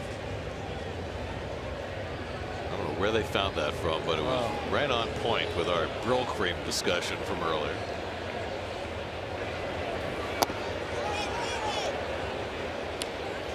Duda struck out his first time up. Guerra's allowed just 2 hits over the first 3 innings. Meanwhile, Jacob Degrom suffering one of the roughest starts of his career, 105 pitches in 4 innings, and down 7-0. There's a strike, 2-1. Curtis Granderson on deck, and then Wilmer Flores for the Mets in the 4th.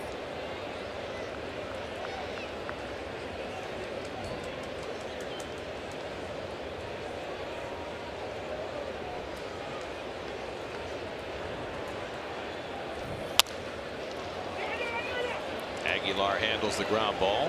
1 away.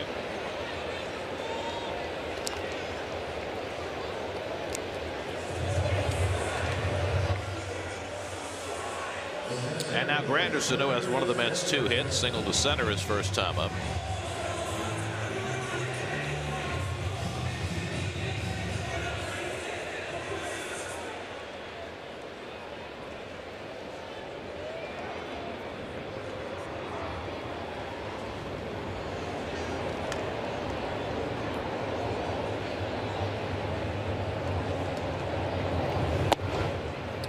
misses with the slider, ball 1.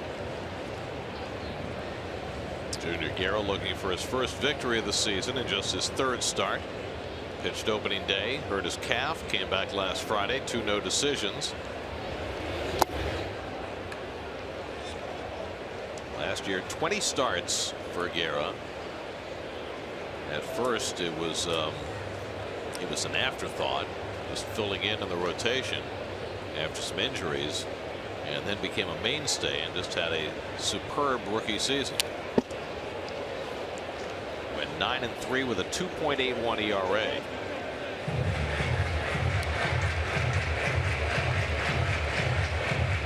And earned the opening day start this year.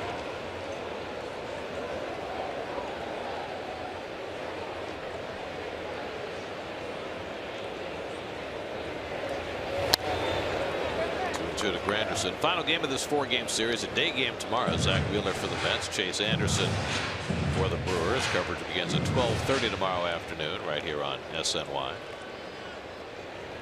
Mets have beaten the Brewers 7 straight times at Citi Field. That streak very much in jeopardy tonight. Now a full count to Granderson.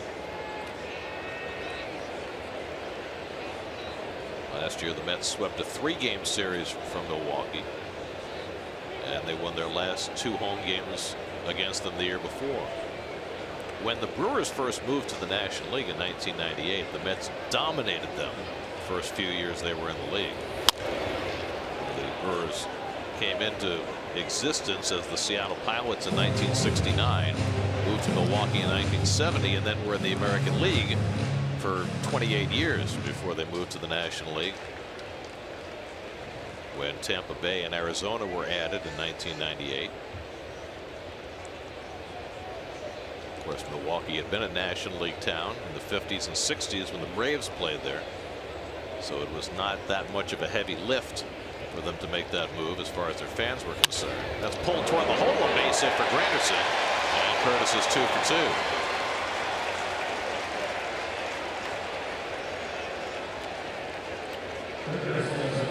Last postseason appearance in 2011, and right now sitting atop the National League Central.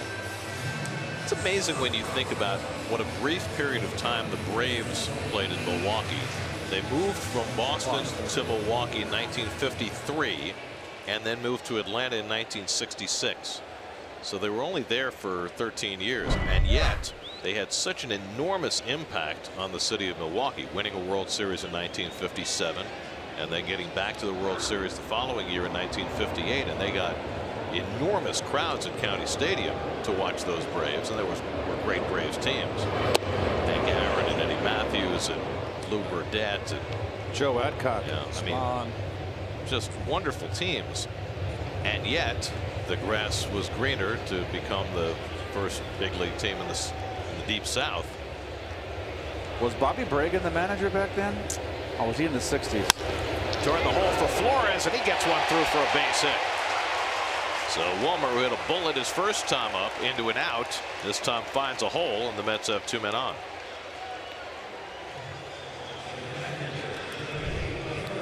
Have we seen more hits in between shortstop and third base this year, or it's just me? A lot more, yes, Ron. So Wilmer, who has the highest batting average of anybody in the major leagues in the month of May, looking to close out his May on a high note. 1 for 2 tonight. And here's Rene Rivera. Third time in 4 innings the Mets have gotten a runner into scoring position, still looking to get the first one home.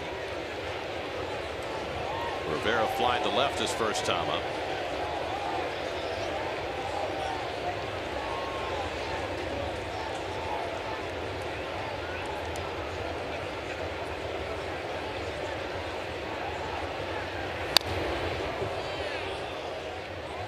TJ Rivera has come out on deck to pinch hit for Degrom as the Mets try and begin the uphill climb here in the 4th. Still plenty of time, just a large deficit to try and overcome against a good pitcher in Junior Guerra. By the way, in reading about Junior Guerra today, you know the most surprising thing about Junior Guerra? You know what his first name is on his birth certificate? No. Junior. Really? You ever heard that before? Oh, luckily, he's not a junior. Junior Guerra Jr. He's Junior J. Guerra. That bounces a few feet away, but not far enough for Curtis Granderson to make a break. And it's 1-1. Well, we've talked about Pena and Jack Bandy. What a great job they've done defensively on the ball in the dirt. Both of them. Classic, down, blocks it. That one got off his glove a little bit, but quickness by Pena keeps Granderson at second with the 7-run deficit.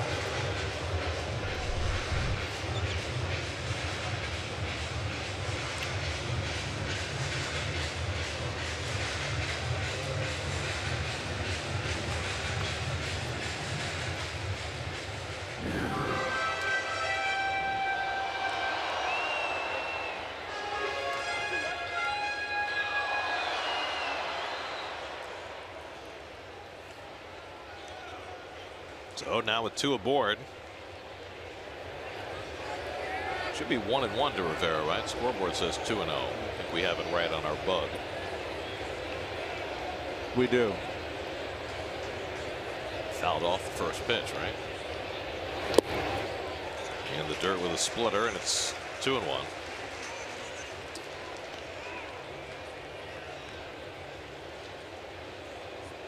They still haven't caught on. Scoreboard says 3-0. There they go. Now they're changing it. I don't know what they're doing. They better go check and see what's going on in there. It's the opposite. They got it 1-2 now. Oh, the scoreboard went from 3-0 to 1-2. Yeah. I think they're going in the wrong direction. They're close. They got it surrounded. Yes.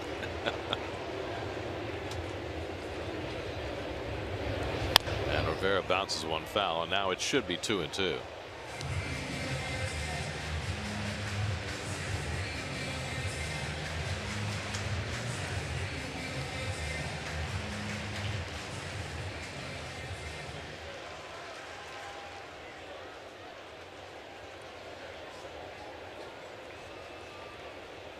Mets are 0 for 4 with runners in scoring position tonight. And Rivera takes the splitter for strike 3 called. A high splitter that time that found the top of the strike zone. It was a strike. The 4th strikeout for Guerra, and they're 2 away. This is interesting. The ball started at him and then moved back over the plate. It was like a slider. I think it was more of a cutter. Yeah, cutter slider. Good pitch. Tough pitch for Rene. Well, let's see what they lead off TJ Rivera, who is a swinger. See what they lead him off with. TJ got the base hit to start the Mets' 12th inning last night and scored the winning run. After sitting around for 4.5 hours, second pitch he saw, he lined into center field for a pinch hit single. 3 for 9 as a pinch hitter this year.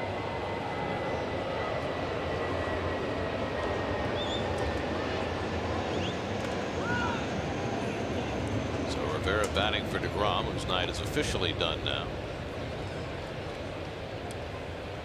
Ball got loose near the on deck circle, so time was called.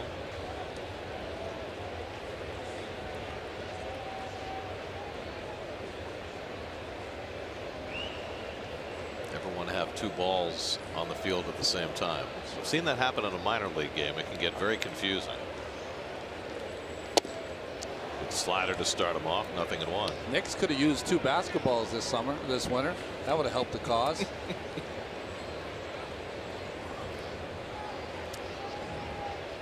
If they had, one would have gone in each basket.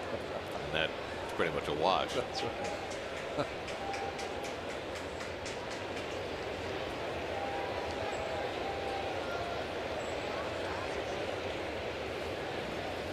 And TJ hits one in the air to left. Playable for Thames.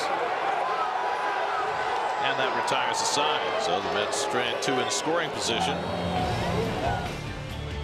After 4, 7-0 Milwaukee.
was not the best of nights for Jacob Degrom.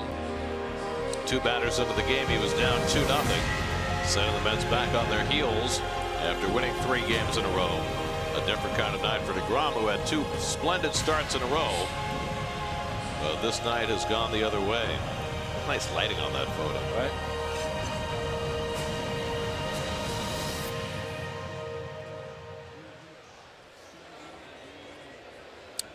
We go to the 5th inning. Josh Edgin will take over the pitching for New York.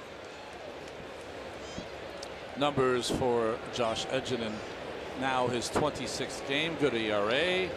Right-handers he's handled even better than the left-handers.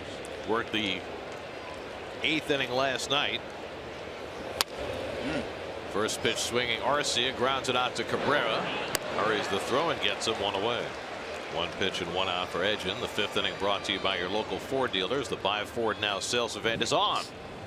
For huge savings, go to buyfordnow.com.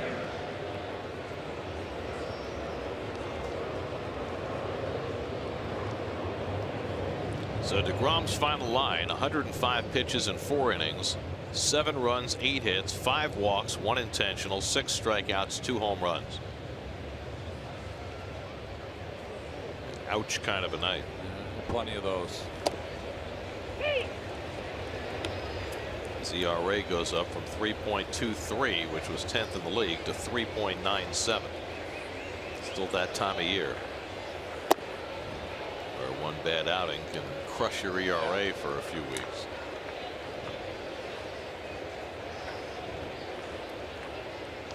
Guerra has struck out and grounded out 0 for 2.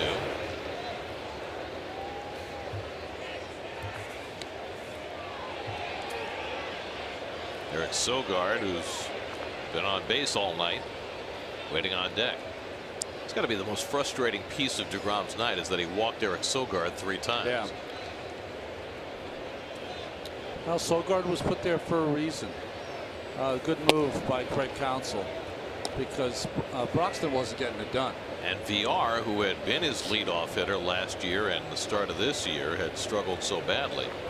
Sogard playing for VR tonight and leading off and doing well. And now a full count to the opposing pitcher.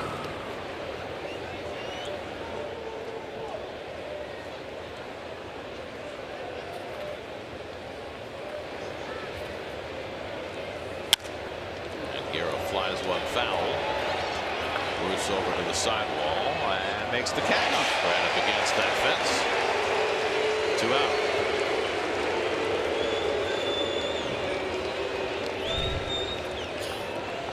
Oh, the guy's got the hat. It'll be snatched away, buddy. Sorry.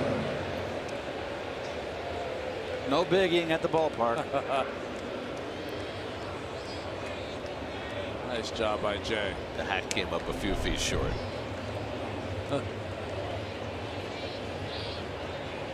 So 2 out and nobody on. Now Sogard, 3 walks, 2 runs scored tonight.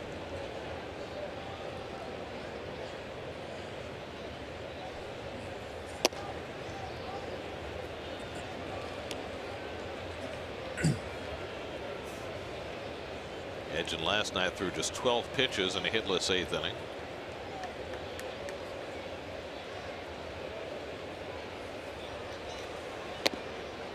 Gets the slider in for a strike, 1-1. You would figure that a night like this is meant for the guys at the end of the bullpen. Neil Ramirez did not pitch last night. That's lined and a right, a base hit. Sogard's on base for the 4th straight time.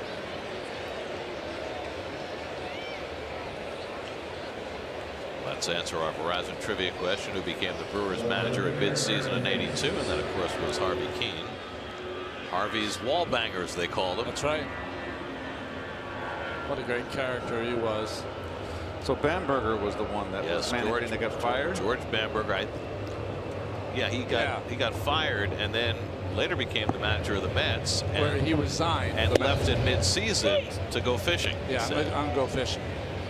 Bambi, who had the mouth of a sailor. Now, was he the manager when you got here? He was. Yeah. No, sorry, he was not. Frank. He had just left. Frank was. Frank Howard. Yeah. Took over for Bambi in mid-season in 3. Yeah, traded. And you know, on Sundays, the players that are inclined to would have chapel, and chapel during spring training would be right before or practice, and I said that Bambi kind of, as Thames flies out to center field, Bambi had a mouth like a sailor, and to listen to him talking to the Reverend about taking too much time before spring training was something to behold.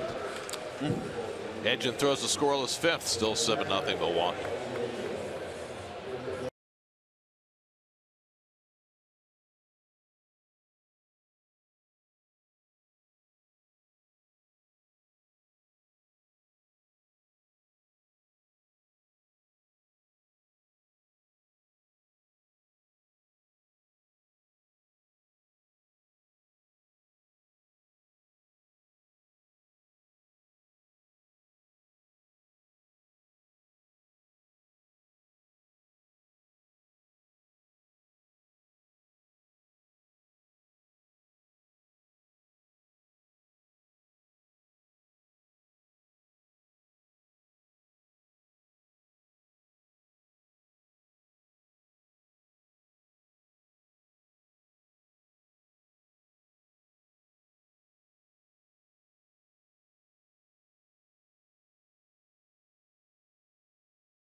Tonight, Eric Thames hit a 2-run homer before he recorded an out, and it never got any better for Jake.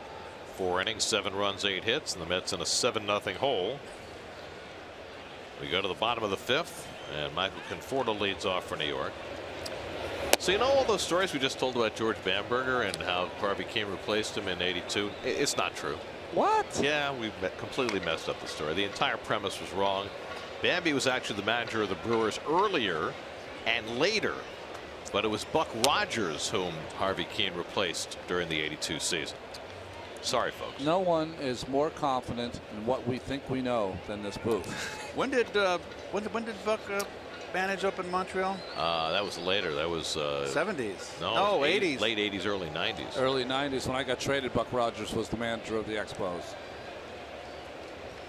So he was your manager for your 3 weeks in Montreal. Exactly, yeah. Pitching coach Larry Bernard.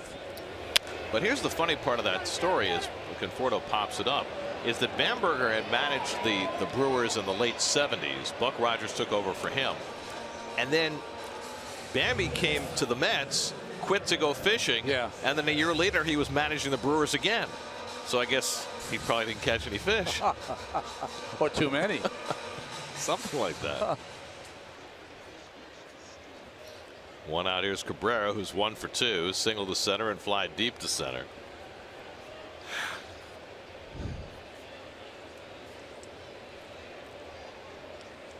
You know what we're going to do right after this pitch?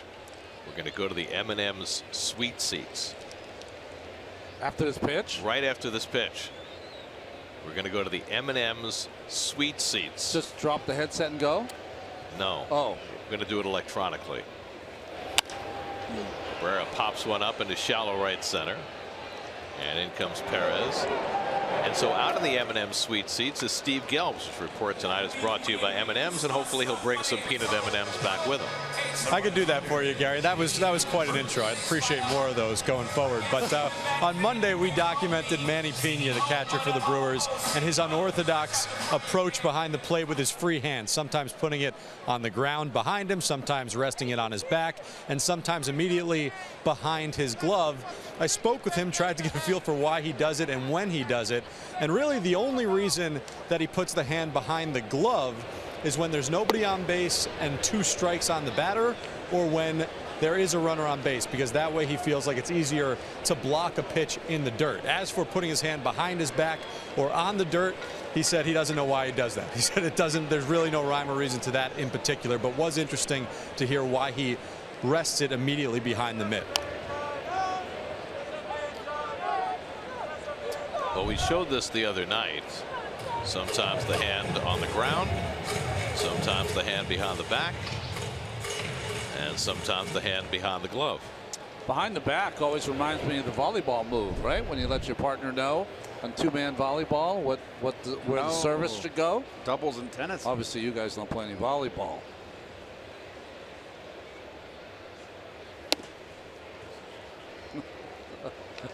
The hand behind the back. You're a Queens kid. I understand. All I know about volleyball is bump, set, spike. After that, I'm lost. Anybody ever played tetherball? Yes, I love tetherball. I love tetherball. You must have loved Napoleon Dynamite. That's Tetherball's a big theme in that movie. Oh, well.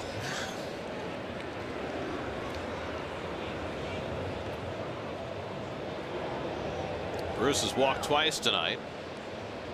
Junior Guerra 1 out away from qualifying for a win. Has 2 out and nobody on in the 5th inning. Bruce has been his only 2 walks tonight.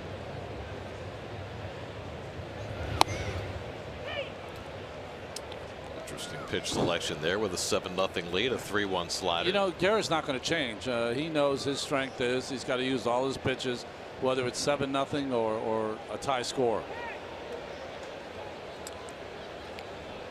Now he might surprise Bruce with a fastball.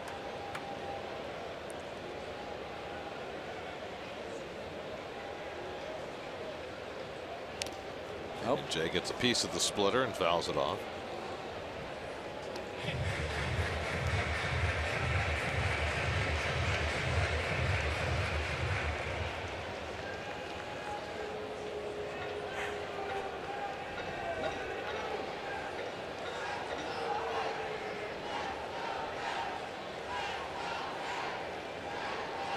Three-two coming, and he pulls it into the glove of Aguilar. Side retired. Mets go 1-2-3 for the first time tonight. 5 in the books at Citi Field. It's been all Brewers tonight. 7-0 Milwaukee. Oh, there's lightning on the way. Oh, it's around us.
6th inning, Josh Edgen will work his 2nd inning.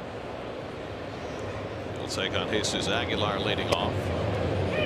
Aguilar hit a double off the glove of the diving Curtis Granderson in the 4th inning, when the Brewers scored 4 times to expand their lead.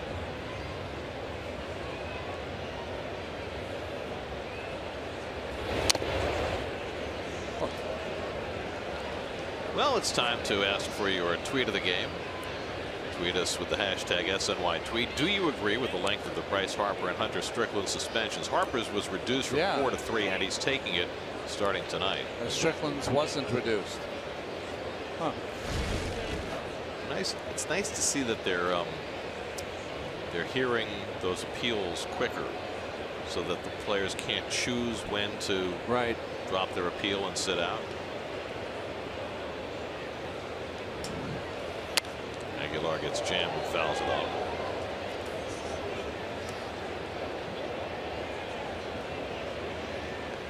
He got some, you see a smile on his face. He got some ribbon from his teammates by getting jammed. Like big guy like that getting jammed. They gave him a little razzing, his teammates. And Edgen strikes him out with a cutter. First strikeout for Edgen. Let's check in with the studio. Justine Ward has a game break brought to you by your Tri-Honda dealers.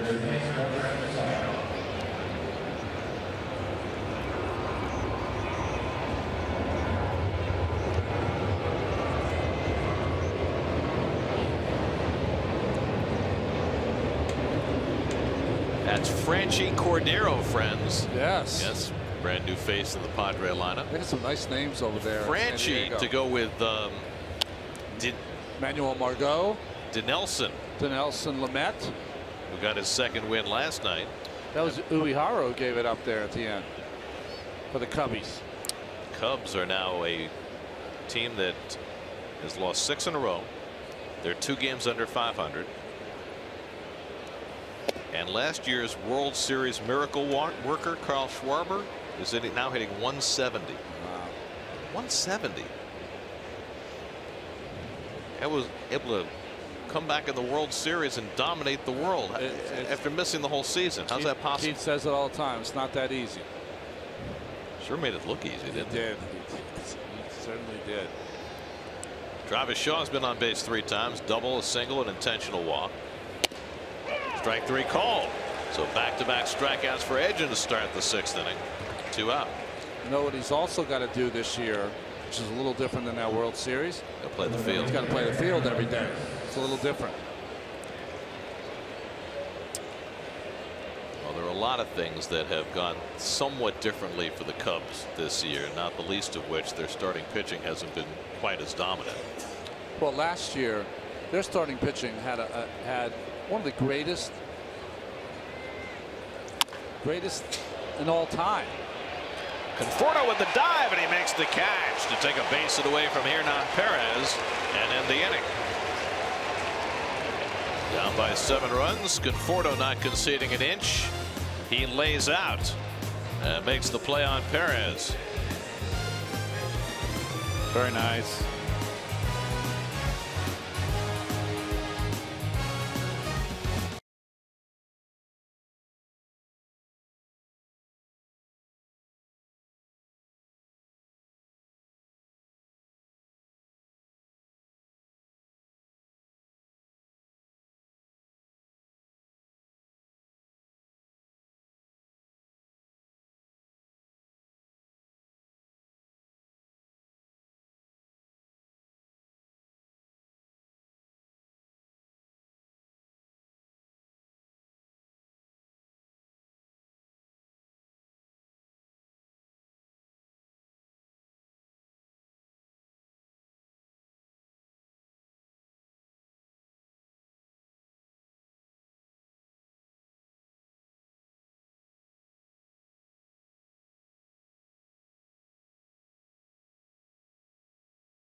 In the bottom of the 6th inning, Neil Walker first to the post.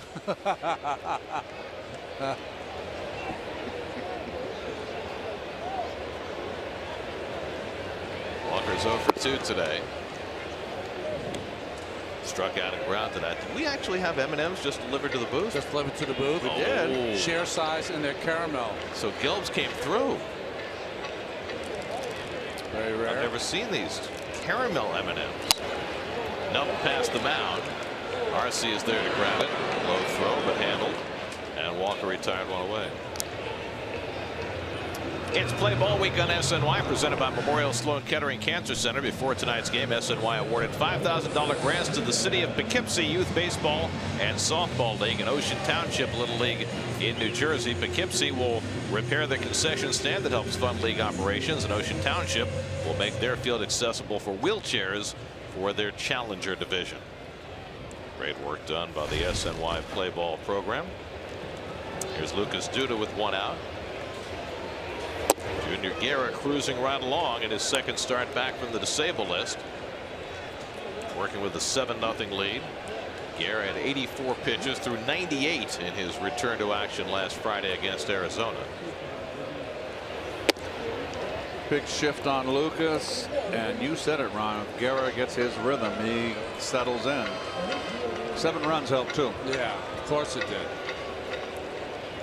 I'd like to point something out about these M&Ms. You see what it says on the bag? Yes. It says share size, which I guess means you're supposed to share the bag with a friend. Yes. Well, here's the problem with the share size bag. They brought 3 of them. Well, they did, but Keith's eating all of mine, so I don't know what share is supposed to mean. He's sharing yours, but I've been sharing with Al. Oh, it's very nice of you. Al can catch. How did he catch and run the camera at the same time, though? I guess he doesn't. 2-2 to Duda. Al's in the shadows. Al, there. you're like, don't you like? Al, turn around so we can see your face. You're like I'm at the zoo, and you're like one of those animals that want to get fed. Turn around, Al. There he is. I go back to shooting camera 2. Grounded down to first base. Aguilar with the bobble, but gets the bag in time for the 2nd out.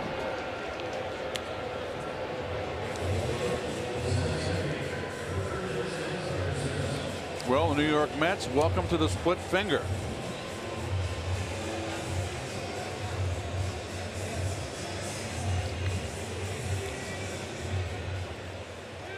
Guerra's retired 7 in a row. Curtis Granderson has provided a couple of blemishes for him.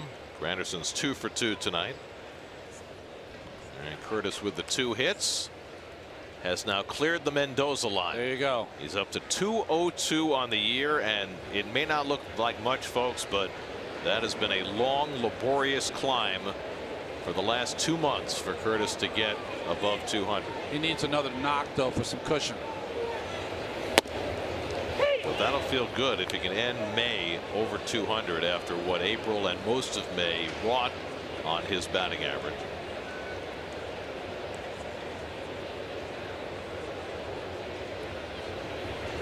Speaking of the end of May, by the way, if the Mets lose tonight, they would fall to 13 and 14 for the month of May. Then losing April. They've been out of losing April and May since 2013. In fact, only twice in the last 20 years have they had a losing April and a losing May. But they're in danger of that tonight. Tomorrow, it's June. Wow. Time's flying. Now all we need is for the weather to catch up. It's a little nicer today. Well, neither of you guys are going to Texas. I'll be going there. It'll be $105, I'm sure. Usually is. By the way, you know, there's been all this speculation about when Yoenis Cespedes comes back. By the way, Cespedes knows that Texas and Atlanta, which are the next road trip, are 2 of the greatest hitters parks in the history of baseball. Got a feeling we might see him on that road trip. He's not wasting at bats in St. Lucie when he can hit in those 2 places. That's too high, ball 4, and Granderson's on base for the 3rd time tonight. 3rd walk given up by Guerra. SNY Super Slow Motion is brought to you by your Mercedes-Benz Tri-State dealers. Mercedes-Benz, the best or nothing. Junior Guerra may look like nothing tonight, doing his Bartolo Colon imitation. We'll be able to talk about Adrian Beltre, who's back in the lineup for Texas, and show the Met fans what a marvelous, I think, Hall of Fame career that he's had. He's approaching 3,000 hits, which I think will seal the deal. What is it, about 50-something away now?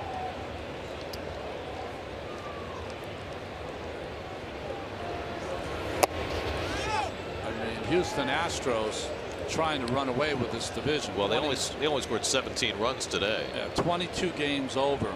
They scored 40 runs in that 3-game series against the Twinkies. 7 straight wins now for the Astros. 9 out of their last 10. I mean, the Rangers had a 10-game winning streak not long ago, but they're still a game under 500.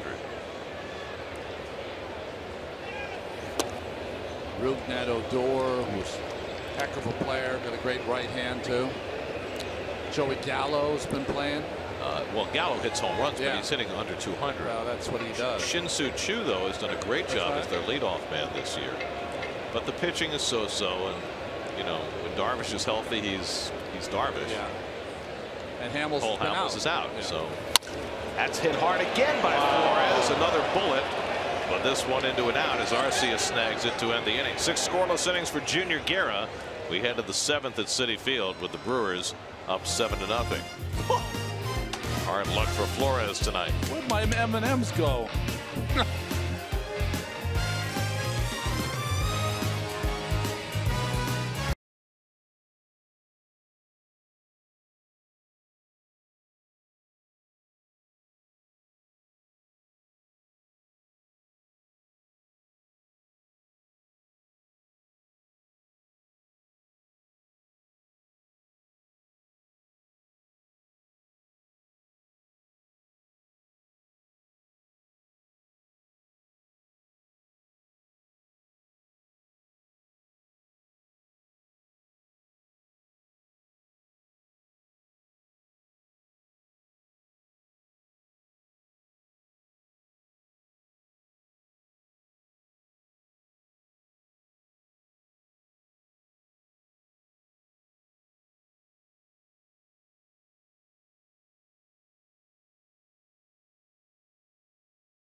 Two years young, still doing Brewers games every day. He's taking a break.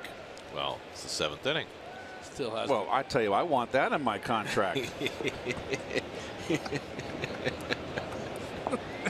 Turns it over to Jeff Levering for the 7th inning and goes and I mean, has some M&M. What did he say? Top of the 7th, and that was it. He was gone. That was it. Back from break.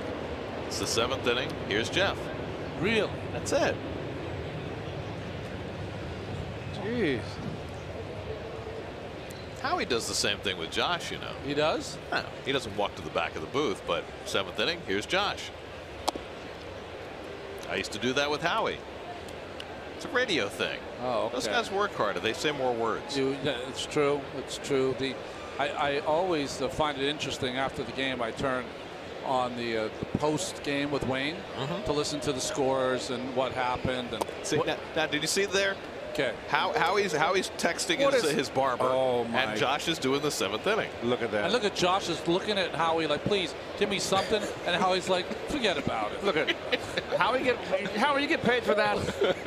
It's like, Josh, you love to talk. Why don't you just take care of it? We're trying to text over here. Look at how he's going. I don't know why they're putting us on TV.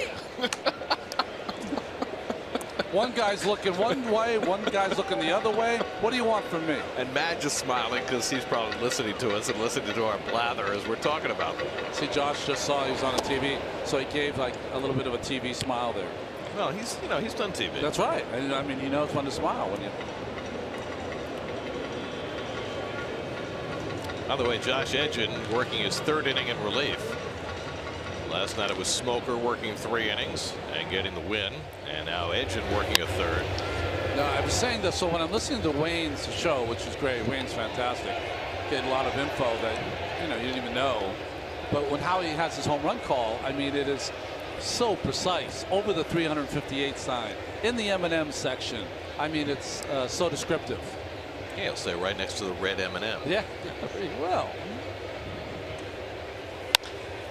Grounded toward the hole. Cabrera on the backhand makes the long throw out of the dirt. Duda snags it to get Pena for the 1st out. Lucas, get down there with that scoop. Show me how you do it.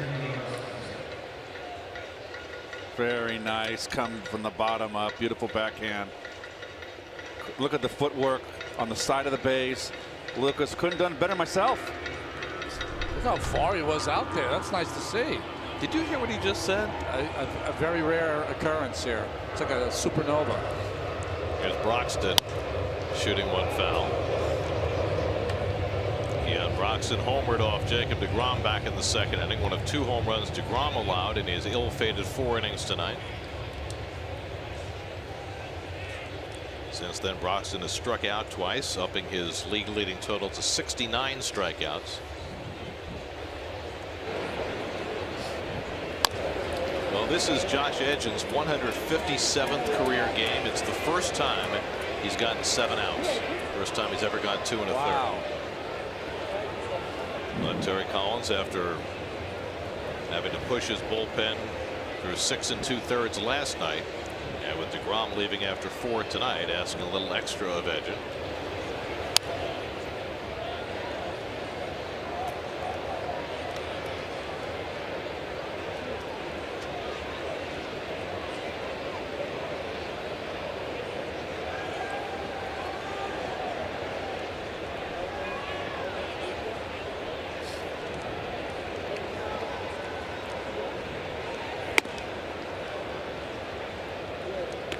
To Broxton.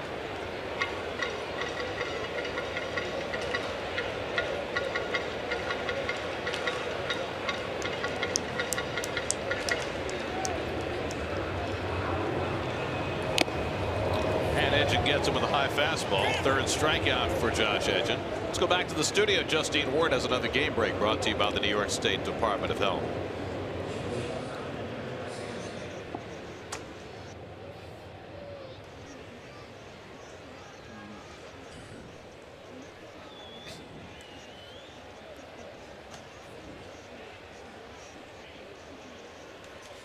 Thanks, Justine. 6 home runs for the Astros today, and a little rain at Citi Field. We had such a nice day for a few hours. Every day. And now it's raining again. Every day. This is going to push through real fast, guys. Thank you. It's moving quickly. Thank you, Mr. K.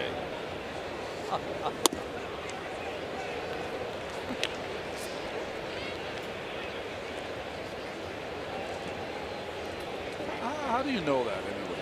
How do you know what's going to come? Well, look behind us.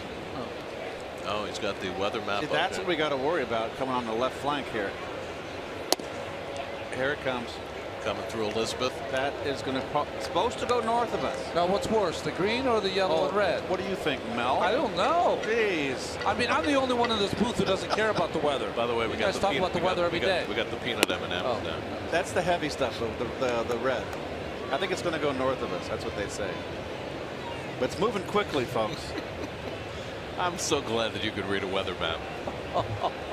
It's almost like you've usurped my position over the last few years. That's right. That's driven out to deep left center off the bat of Arcia, headed back toward the wall, and one hop to the fence. And Orlando Arcia pulls into second base with a 2-out double, extending his hitting streak to 11 games. I like this kid. He's showing me something. Got a little hanger here, I believe. Yes, he did.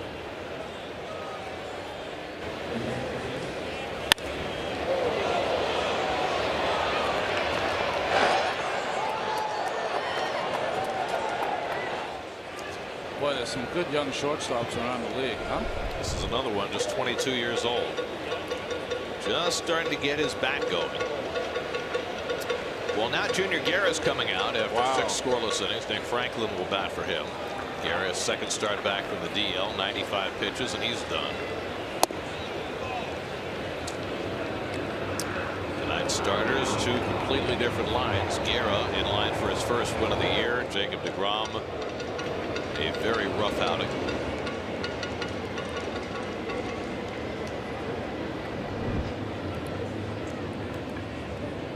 Franklin got an at bat last night in the 12th inning and flied out deep to left, and then finished the game playing left field.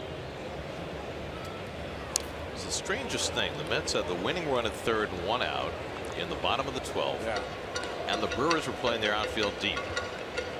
I mean, baseball 101 is in that kind of a game-winning situation, you only play as deep as you can throw. Yeah, you play Williamsport depth, 200 feet, 205. And we wondered, was it that they had a guy like Franklin who's an infielder playing the outfield, or is that on the coaching staff for not moving them? Well, I think it's on the coaching staff. I do too. If you have infielders in the outfield, Gary, they've got to almost play closer, right? But you know what? If you're an outfielder and you're unsure, and you feel you should be in, everybody knows you got to be in. You look to the bench? You look to the coach. Yeah. And wave your hands. You want me to come in?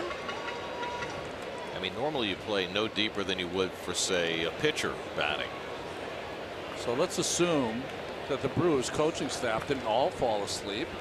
That's where they wanted them to play, right? I mean, because in a worst case scenario, you're playing deep in a situation like that, a bloop to shallow left that falls in for a game-winning hit that would have been caught if you were playing in at the proper depth. If it's hit over your head, it's going to end the game anyway. Or even if it's hit where they were playing, it would have been a sacrifice fly. Right. So it's no good. 1-2 coming. Outside 2-2.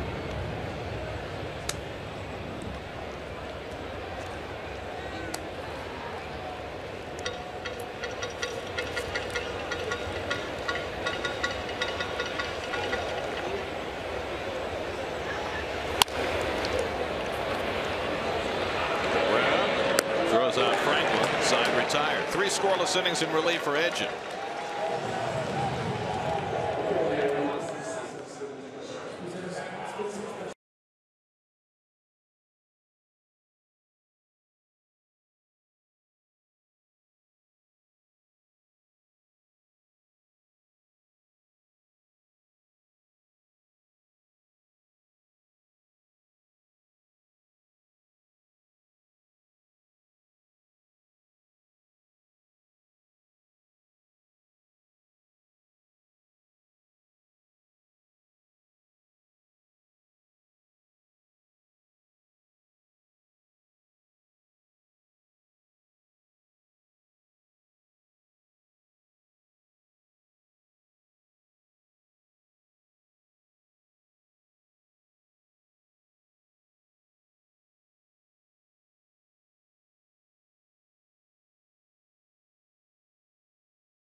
New York Mets baseball on SNY is brought to you by the new Caramel M&Ms. M&Ms is making caramel fun, and I say that from the heart. Mets box score presented by Fidelis Care. And there it is. There's 4 hits for the Mets tonight. They've been shut out for the first 6 innings by Junior Guerra, whose work is done. And the veteran right-hander Jared Hughes will replace Guerra on the mound for the 7th inning.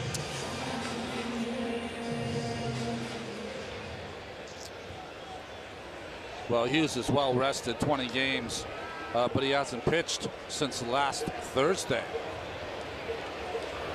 Rene Rivera drills one down the left field line, and he's got himself an extra base hit leading off against Hughes. So Rene with his 4th double of the year to get the Mets started in the 7th. Just keeps hitting, doesn't he? Well, he does do that. Fastball in, turns on it nicely.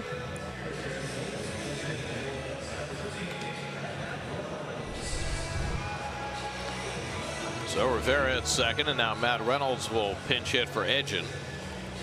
Strong work by Edgin to save the better part of that bullpen by going 3 scoreless innings in relief, 44 pitches.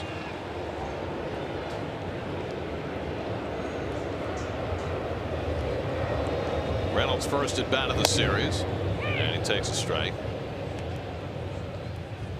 Had a base hit on Sunday night in his last at bat, getting him up to 200 on the year.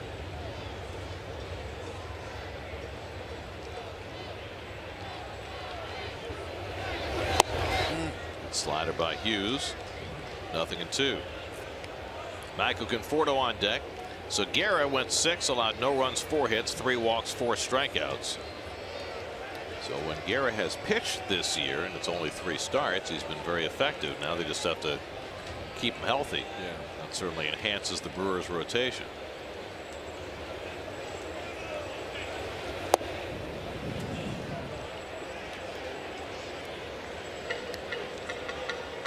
Jared Hughes, longtime Pittsburgh Pirate. Pirates will be back here on Friday night after the Mets took 2 out of 3 in Pittsburgh over the weekend. Pirates played a 14-inning rain-delayed game with Arizona this afternoon. They lost 6-5. Chris Owens drove in the winner in the top of the 14th. Started that game at 12:30, and they ended about 6:45. Yeah, it's a slow getaway day. Neil Ramirez up in the Mets bullpen, getting ready to pitch the 8th inning. Did you notice the length of that Cardinal game last night, Gary, against the Dodgers? 9-inning game, mind you. 3 hours and 55 minutes. Is that a lot? It seems like we play that much all the time as Reynolds strikes out for the first out. Well, let me just put it this way. There were 19 strikeouts in that game, 11 walks, 13 runs, 19 hits, both sides combined. But the walks, that's the culprit. And evidently Mike Matheny just laid into his club in the press, the Cardinal skipper, about 3-2 counts. And well, the Cardinals had one hot stretch. Remember, they got off to a terrible start. Then they played really well for about 2 weeks, but now they've lost 10 of 13. And you know, in a very muddled National League Central where the entire division is only separated by 3.5 games starting the night, it's a great opportunity for everybody. Yeah, Cubs gave them an opening, right? I mean, the Brewers are sitting in first place. They're only 2 games over 500. Conforto's 0 for 3 tonight. Oh, that one gets away and hit him. I'll say it hit him. That was like a heat-seeking missile.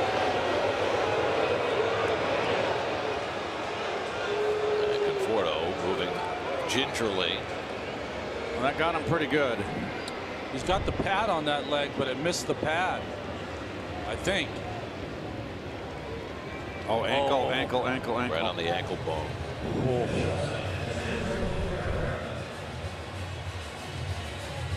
It stings.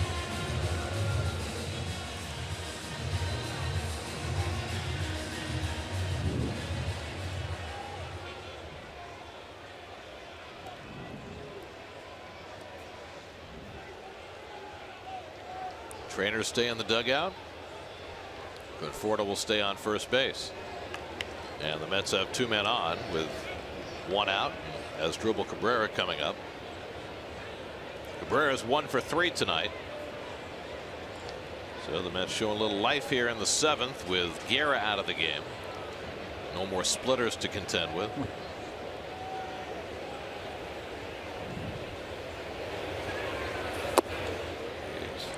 I mean, think of the Astros the other day, who went into the 8th inning down 8-2. That's right.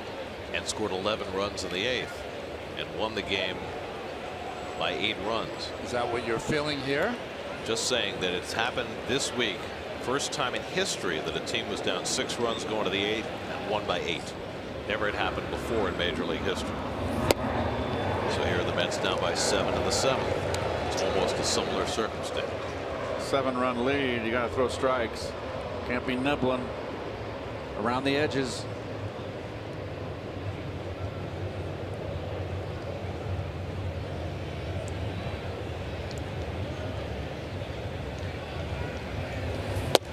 And inside ball 3. So Hughes giving the Mets an opening. Jay Bruce is waiting on deck. Nobody throwing in the Milwaukee bullpen at the moment. There will be soon. Guerra's going to take a pitch here. Can't throw a And strike. ball 4. And now the bases are loaded with 1 out. So a hit batsman on a walk. And that'll get Bruce to the plate with the bases full. There comes the pitching coach. Yeah. Derek Johnson on his way out to the mound slowly, which will give somebody a chance to start throwing in the bullpen. Son, do you understand the score is 7-0? Oliver Drake will get a baseball and start to throw.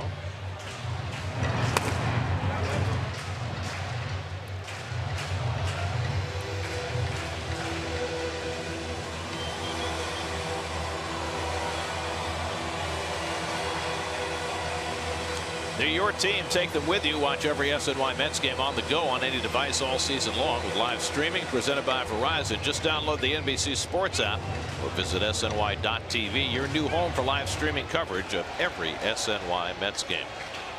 Well, chance for the Mets to get right back in this game. Down 7-0 in the 7th. Bruce is 0 for 1 with a pair of walks. Lined out his only official at bat. And another pitch out of the strike zone by Hughes. So after hitting Conforto, he's thrown 5 straight balls. Rivera doubled. He's at third. Conforto at second. Cabrera at first with 1 out. Jeez.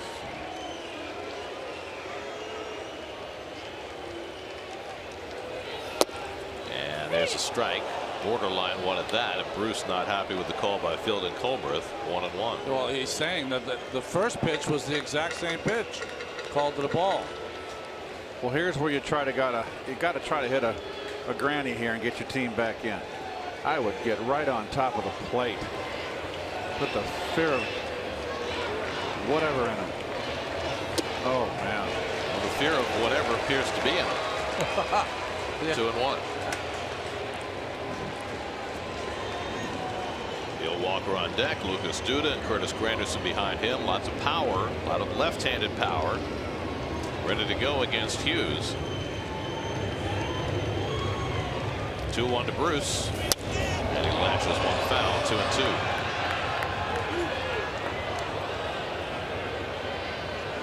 Left-hand hitters are hitting .313 this year against Jared Hughes. Brewers flip their infield and move Shaw over to the right side with 2 strikes on the hitter.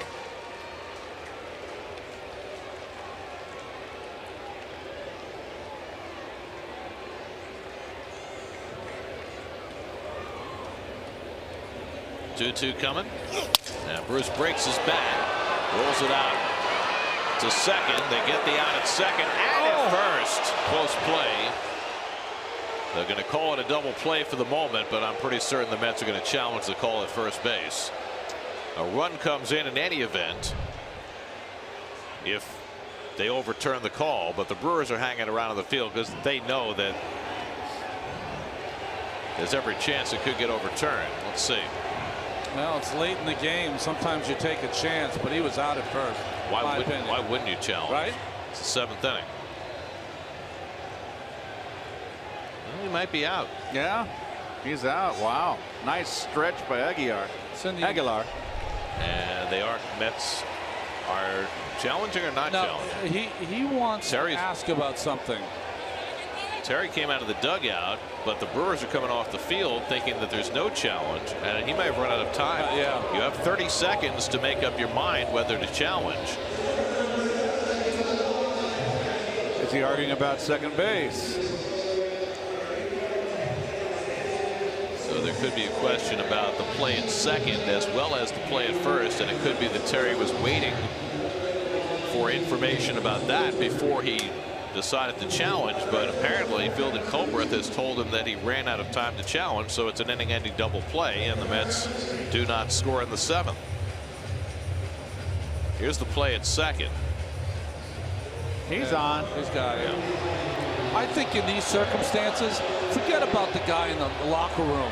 If you're the manager, make the call yourself. I don't understand why you wouldn't. It's the 7th inning. You're going to run out of challenges anyway. You're going to run out of time to use your challenge. But in any event, the inning appears to be over. It's a 4-6-3 double play, and the Mets squander an opportunity in the 7th inning. Let's go to break, Gary. I think we should take a commercial. Good job, Ronnie. I second that.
He's done it for a month and a half, and you know, we'd like to see a little more of that before seriously considering a promotion.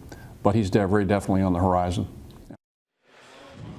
Mets Insider presented by WB Mason, Sunday at 4:30 only on SNY.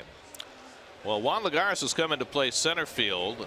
Curtis Granderson moves to right, and Neil Ramirez will pitch the 8th inning. Now, the Mets had taken the field with Granderson and Bruce on the field, and the pitcher was already on the mound before Terry Collins came out to make the double switch, which you're not allowed to do. Now, Craig Counsell is not challenging the Mets doing this. Do you think he's not doing it because it's a 7-0 game? I don't know. You know, where if it was a close game, I think he'd be out there, but maybe because of the semi-argument that Terry had with Colbreth, he let it roll. Well, I think that's why it happened, because Terry was occupied arguing that he should have been allowed to challenge, and meanwhile his team took the field, and then he came back out to make the double switch. Meanwhile, Eric Sogard, leading off, has been on base 4 times tonight, 3 walks and a single to right his last time up. You know, that happened. That's line to left field, and Conforto's there to grab it going out. That happened to to Willie Randolph in his first series as a major league manager in 2005 in Cincinnati. He didn't make a double switch appropriately, and I'm trying to think who the Reds manager at the time was, but whoever it was challenged it, and they were not allowed to make the double switch. It's one of those things a manager, you know, has to do appropriately. You have to go to the umpire before you make the change, and you can't allow your players to take the field and then double switch them. Otherwise, you have to bat them straight up in the batting order because you're making two individual changes. Because it was early in the earliest in Willie's tenure. Did he get skewered? I don't remember. Okay. I don't think he got skewered. Well, you know how that can happen sometimes. I remember us talking about it at the time, but I don't think it was, you know, it was that big a deal. Okay. What was a bigger deal is that Willie got off to an 0-5 start. Right. Lost the 3 games in Cincinnati to start the season, including the opener where Braden Looper blew the save in the 9th for Pedro. And then the Mets lost the first 2 in Atlanta. And then Smoltz struck out 15 on the Sunday pitching against Pedro. Coming back off injury. Right. And they really didn't want to pitch him, but he had so many strikeouts they had to keep him in. And then Beltran hit a home run to beat him at the 7th or 8th inning. Yes, he ran out of gas. And that was the only game the Mets won on that road trip. Otherwise, Willie comes home for the home opener 0-6, which would have been awful. Jerry Narron, manager of the Reds in 2005. Thames is on base for the 4th time tonight. Well, here are some of our tweets about the Harper and Strickland suspension. Harper should have gotten more games for how bad the helmet throw was. That's a good take. Bryce should have gotten 15 games. I think there's a lot of anti-Bryce sentiment. Well, it's Mets fans, you know. I mean, they boo him every time he comes to the plate. Makes sense.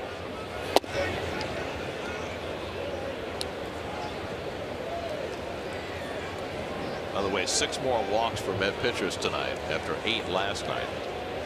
1 intentional, so we'll cut him some slack. It still counts. You're just relentlessly positive. You are. I think you're very positive because you've got a surgery coming up. Yes, I've been very ornery actually. You're trying the last 6 weeks. Tap into your inner chi. See, I thought it was the M&Ms.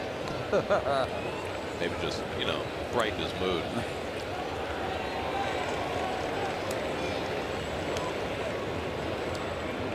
We also had a great dinner from Blue Smoke tonight. We sure did. So it's been a great gastronomic experience, even if the game has been kind of done. 2-1 to Aguilar, who had an RBI double back in the 4th inning. It's a nice thing about being in this ballpark, you know. Even when the game is not great, the culinary possibilities are endless.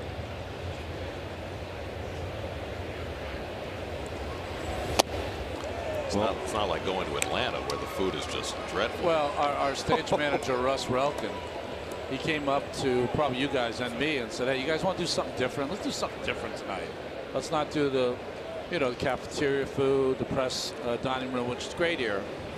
And it was hard to choose, wasn't it? Like, you know, do you do Mama's? Do you do the Shake Shack? Aguilar down on strikes, so Ramirez has his first strikeout, 2 away. So we wound up at Blue Smoke. And how many plates did we buy? How many people did we buy for? You and I run? I don't know. We had a lot, but I had the combo platter. Yes. The pulled pork and the barbecue. The brisket. The brisket was just awesome. And I've got a hole in my pocket from my wallet went through there, but well, hey, listen, it's been 12 years. You finally bought a meal. Whoa. Tell ya. Jeez. Boy. Gotta sew my pockets. You'll have 10 days away to replenish. That's right. You get paid while you're away, don't you? In the air to right field. Granderson coming on. And that retires the side. We go to the bottom of the 8th. Still 7-0 Milwaukee.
studio.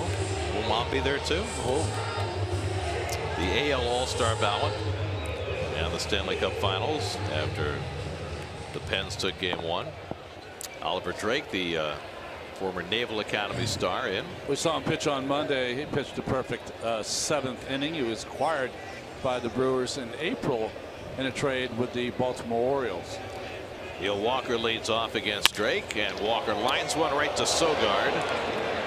1 out. Well, we've arrived at that point in a 7-0 game where Russ Relkin brings the baseball cards into the booth, and here they are. Folks, tweet if you're getting sick of us with the baseball cards. We love it, but I understand. All right, I'm going to go for the old. You go first. Just pick one? Oh, no, pick a bunch. Oh, look what I got. The 1968 World Series star, Mickey Lolich, in a Tigre uniform. 3 wins in that series. Yes, he did. He beat Gibson in Game 7. I mean, Denny McLain won 31 that year, but it was Lolich who was the star. It was, and let me see what year that was. That was a 1975 card. So he hadn't come to the Mets yet. Gary. Oh, traded for Rusty Staub, one of the worst trades in Mets history.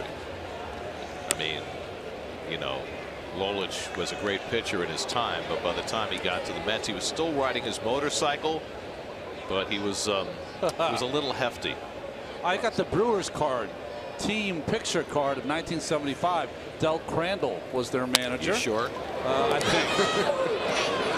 Aguilar makes the play to Drake for the second out. I mean, the hammer was there, Hank Aaron and others, but it's a pretty cool card of the Brewers. I've got a very good player in a very strange uniform. I played with him. Willie Davis as a Padre. What? Willie Davis, of course, great Dodgers center fielder, who was a fabulous fielder, but unfortunately made 3 errors in 1 inning in the 1966 World Series against the Orioles.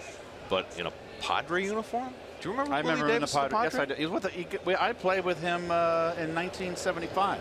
He was a Cardinal. How about that? Nothing personal, but I just picked a card of a guy that was one of the biggest disappointments when I was a kid, Danny Cater. Remember the Red Sox signed him to hit home runs? They used to always sign these right-handed hitters to hit home runs over the Green Monster. Don't you know how they got him? I don't remember. They traded Sparky Lyle to the Yankees to get him. Danny Cater. So Cater in 72, 73, and 74 for the Red Sox, a big whopping 14 home runs. We were teammates in Tulsa. He was trying to get back in the big leagues. That's how old I am. Kevin Bacon. You played it with everybody in the history of the game. All right, here's a guy who might have been one of the greatest pitchers in the history of baseball had he not hurt his arm very early. Came up, I think, when he was 19. Don Gullett. Oh, that's right. I faced him. One of the great arms in the history of the game, and had a pretty good career, Reds and Yankees, but never was what he should have been because of injury. Granderson caught looking. It's a 1-2-3 inning for Oliver Drake in the bottom of the 8th. On to the 9th we go. Bob Oliver. Here's the Cardinals of Gary. Ray Narleski. Cardinals prospect card in the 70s. No Keith Hernandez. Gene Freeze. Gene Alley. Art Fern.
Are we back? We are now. Oh, okay. It's 0-2 to Hernan Perez, leading off in the top of the ninth. Neil Ramirez working his second inning. Worked a hitless eighth. Perez 1 for 4 tonight. And he lifts one to shallow right. Granderson in under. 1 out.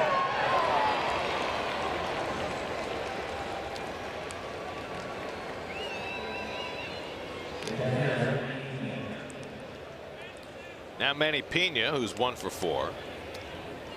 Brewers scored 7 runs in the first 4 innings against Jacob Degrom.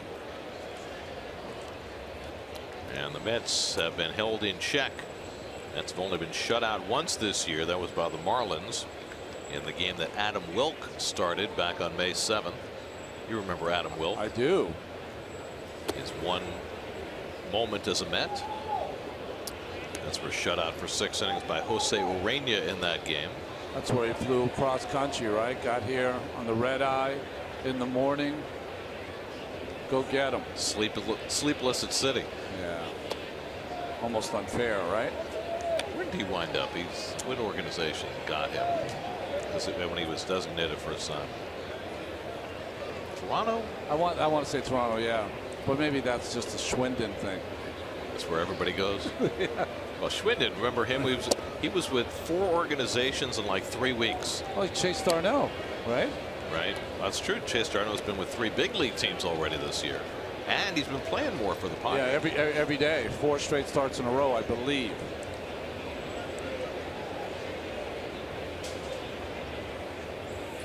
And a 4-pitch walk to Pena puts him aboard with 1 out, and that is now 7 walks given up by Met pitchers tonight. Let's check in with the studio, see what's coming up on WB Mason Postgame Live. Gary Apple and Nelson Figueroa back from Citi Field.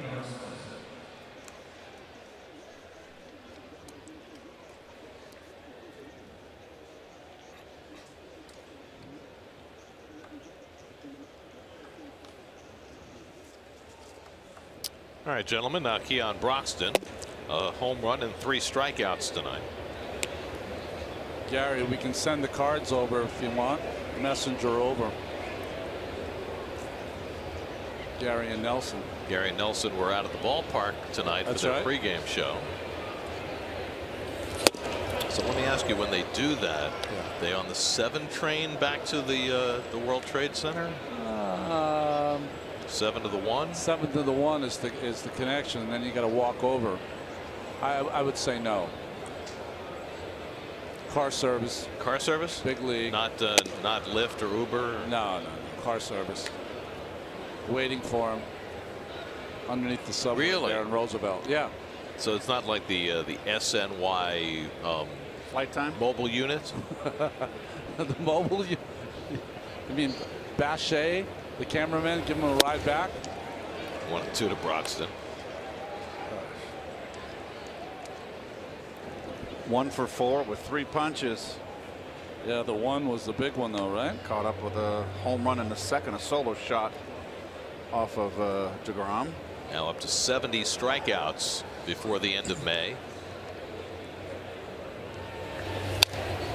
Might have a chance to catch Matt Reynolds if he Mark Reynolds if he plays enough.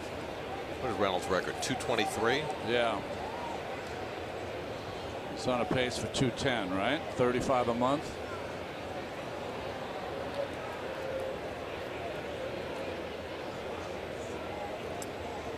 Remember the year the Brewers had Jose Hernandez, who was threatening to strike out 200 times? That's right. And they benched him in the last week of the season so he wouldn't strike out 200 times? Their manager was the guy who played with the Braves, right? An infielder? Jerry Royster. That's right. Well, I remember him with the Braves. Played for the Dodgers, too. Yeah. 3-2 to Broxton with Arcia on deck. And he hammers one foul. Who was the first big strikeout guy? I always think of Rob Deere when I think of the first big strikeout. Bobby Bonds was a huge strikeout. Yes, he was. I never got to see Bobby Bonds. Bobby Bonds had the record. It was 156 was something like that was the record. I thought it was someone in the 180s. I think he got that later. There's ball 4, so back-to-back walks issued by Ramirez, whose troubles continue. First time I ever saw Bobby Bonds play, he led off in a game I pitched for the Columbus Clippers in AAA. Really? And what happened? I forget now. They had. You'd remember if he hit one into the I cemetery in right field. Because they'd start ringing that bell. Right. They had an interesting team. They had Butch Hobson at third base because he had hurt his arm for the Red Sox. Right. They had a lot of older players in AAA. That's what it used to be. Yeah. Keith, first full year in the major leagues for Bobby Bonds in 1969. 187 strikeouts. Okay, so I was wrong. The next year, 189 strikeouts. Wow. And I believe those were the records at the time. Yeah. And now everybody else above looks like are modern era players, modern day players. Babe Ruth, what was his number? He was up in the 150s somewhere, wasn't he? And then Mantle also had big strikeout numbers, so did Reggie Jackson. Orlando Arcia is 1 for 4. Well, that's one of the great things about whenever you look at the back of or Baseball Reference of Joe DiMaggio's career. Yep. Same home runs as that's always strikeouts. That's always the example. We strike out 300 times in his career. How about Yogi Berra? He had 13 strikeouts one year. 13. 1-2 to Arcia. I mean, there are guys now who strike out that many times in a week. 13. But it was, you know, it was more of a stigma attached in those days to striking out. Yes. It's just been recent. Strike 3 call, got him with a breaking ball. Boy, it looked like Arcia didn't even want to care about that at bat. He was just hunting fastball, so when he got the curve, he walked away. You know, when you watch Ramirez pitch, and I'm sure it's one of the reasons that the Mets signed him despite his slowest of starts this year, is, you know, the foundation of his game is he's got stuff, good enough stuff to get hitters out. The walks are an issue. And Jonathan VR pinch hitting, started the first 2 games of the series, went 0 for 6. So Babe Ruth, career high in strikeouts was 170. Wow. In 1923, he led the American League 11 times in strikeouts, and nobody seemed to care about that. Well, it's Babe. He was Babe Ruth. Yeah. Certainly, I don't know this, but from reading a lot of the old historical baseball books, people used to come to watch the home run as much as Babe fail and strike out. There was a lot of people that didn't appreciate the home run kind of game of Babe Ruth. They liked the small ball of Ty Cobb. Right. Ty Cobb didn't appreciate it, that's for sure. Well, in their time, in many quarters, Cobb was considered the better player because he was considered the more traditional, all-around small ball player. Well, Pie Traynor, when he retired, he felt, I read where he felt that he criticized Joe DiMaggio because he thought Joe DiMaggio was playing a too deep a center field. But you know what? The generations get bigger and stronger, hit the ball further. Pie Traynor played in that small ball, baseball, dead ball era. I saw Paul Blair in the 60s and 70s play pretty shallow. Yeah. Well, Kurt Flood. Yeah. No swing. 1-2 to VR. It's the best defensive center fielder you ever saw. Whoa. Because to me, Paul Blair's in that discussion. Ken Berry is in that discussion. Yeah, White Sox and Angels, correct? Mainly the White Sox. Kenny Berry used to be a coach for the Mets and used to spend the entire batting practice out with his outfielders shagging with no glove. That's pretty impressive. That's how good he was. No glove. Gotta have soft hands. 2-2 coming, and the curveball gets VR looking. So Ramirez finishes 2 hitless innings with a couple of strikeouts. Last licks for the Mets, down 7-0.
streak quite in jeopardy as they come to bat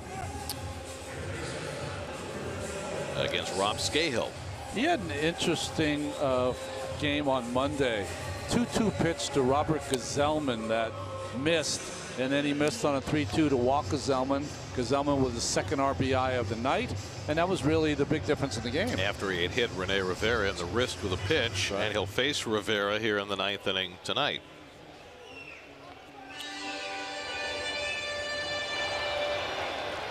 Well, Wilmer has hit the ball hard 3 times. A bullet to second that Sogard knocked down and threw him out on. A base hit to left field, and then a sizzling line drive to short. Every at bat appears to be that way right now for Wilmer, resulting in a hard hit ball.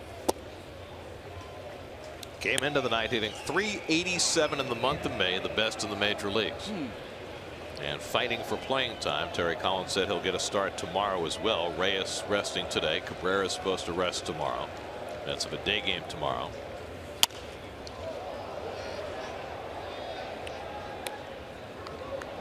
But it will be a challenge to continue to find playing time for Flores. Jerry's Familia in the building. Said he's looking forward to start throwing in a few weeks, coming back from the blood clot. 1-2 to Flores. It's amazing, you know, my time here in the booth, how pitchers can throw 95 to 100 miles an hour, and then the next day they're literally operated on. It's they have such ability to diagnose when these pitchers are hurt. Well, particularly with the blood clots, they don't mess around. No, of course not. No, I'm not saying, of course not. But you know, in my day, you would never complain if you were throwing all right. You know, you wouldn't say anything. And in Familia's case, he barely complained. Yeah. Just kind of mentioned offhand that he was having a little tingling in his fingers. As Aguilar makes a nice play going to the railing to retire Flores, 1 out. I think they were yelling at Aguilar from the Mets dugout. So after he caught it, he had some choice words for him back. I mean, not mean intentioned, just a little fun in a nice play. 7-0 game. So 1 out and nobody on. Now Rivera, who had a double down the left field line his last time up, and as mentioned, Scahill hit him with a pitch here on Monday, right on the wrist. And keeps it away from him for ball 1. Don't need any mound charging in the 9th inning. The Brewers trying to finish off just their second shutout victory of the year. Their only shutout came April the 12th against the Blue Jays. Chase Anderson started that game. And he comes inside to Rivera, a check swing foul. He throws that slider that doesn't really break. Yeah, you can see Rene shaking out that right wrist in unhappy memory.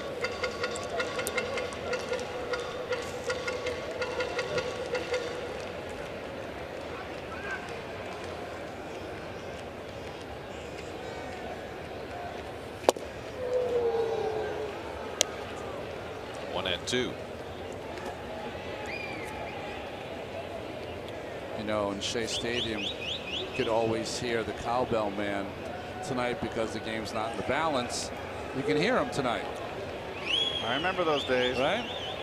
And there was nobody in the ballpark. Rivera strikes out, 2 out. Well, at Shea, you could walk through the stands in the front, like between the box seats and the reserve seats on every level. So if you're just walking through the ballpark, you can be out front. Here, in order to walk through, you have to walk behind the seats. That's right. So Cowbell Man's a little further away from the middle of the action. Yeah, we need more cowbell, but he's muted here.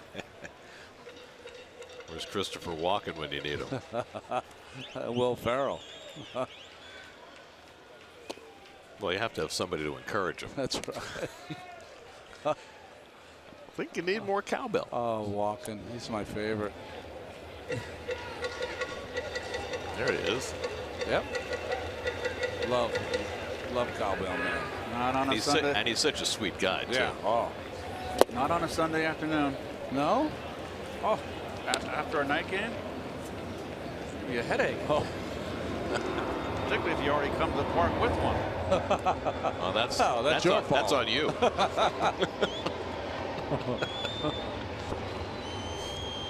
Juan Lagares up for the first time. Came in on a double switch in the 8th inning.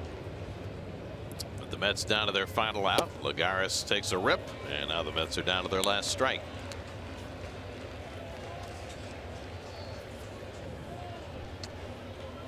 Kid Scale has got pretty good stuff. Good late sink on his fastball. Zach Wheeler tomorrow in the final game of the series. 1 o'clock start at Citi Field.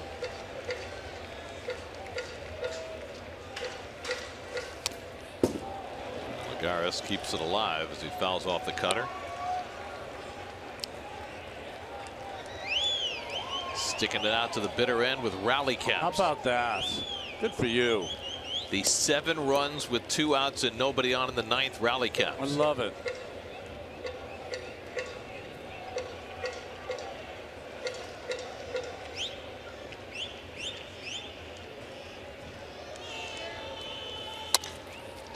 Slow ground ball. Sogard to his right. Lagares beats it out for an infield hit. And the game continues. Hey. See, that rally cap had a hit in it. Well, Lagares always hustles out of the box, hustles in every aspect of his game.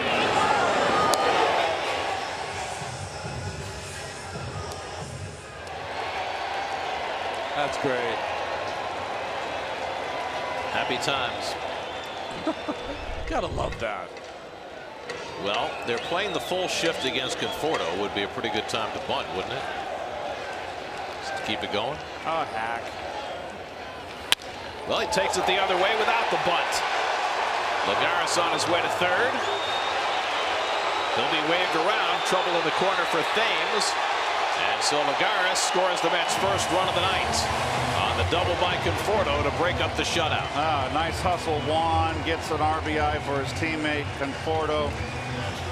And I'd like to see Conforto use the opposite field.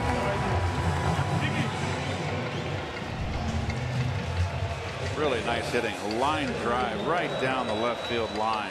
There's your top hand you've been talking about, Keith. And Thames with trouble there. Couldn't find it for a while, and that's why Glenn Sherlock waved Lagares home. Thank you very much. So the Mets are on the board. It's now 7-1. As Dribble Cabrera will try and keep the line moving. 1 for 3 and a walk tonight. Jose Reyes on deck to pinch hit if Cabrera can keep it going. These Mets and Met fans, they never quit. Not the diehards. In it to the last out. 0-1.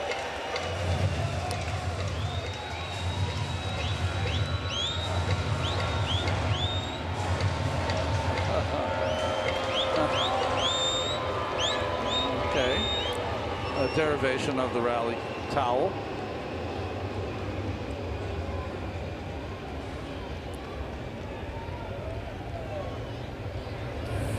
As Dribble bounces one right near the bag, Arcia has it, and the Brewers have the victory.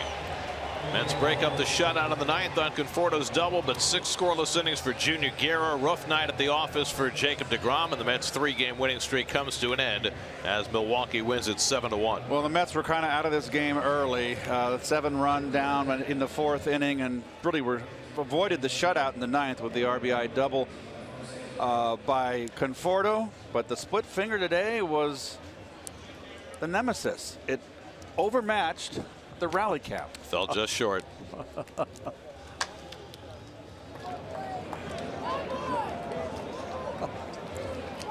So the Brewers win for just the 3rd time in their last 10 games. Keep first place in the National League Central. Game summary presented by Ram. First win of the year for Junior Guerra in just his 3rd start of the season, as the Mets fall to the Brewers 7-1, back to 5 games under 500. 7-1 the final. Milwaukee wins it as Degrom suffers his 2nd loss of the year. We'll come back with more from Citi Field in just a moment.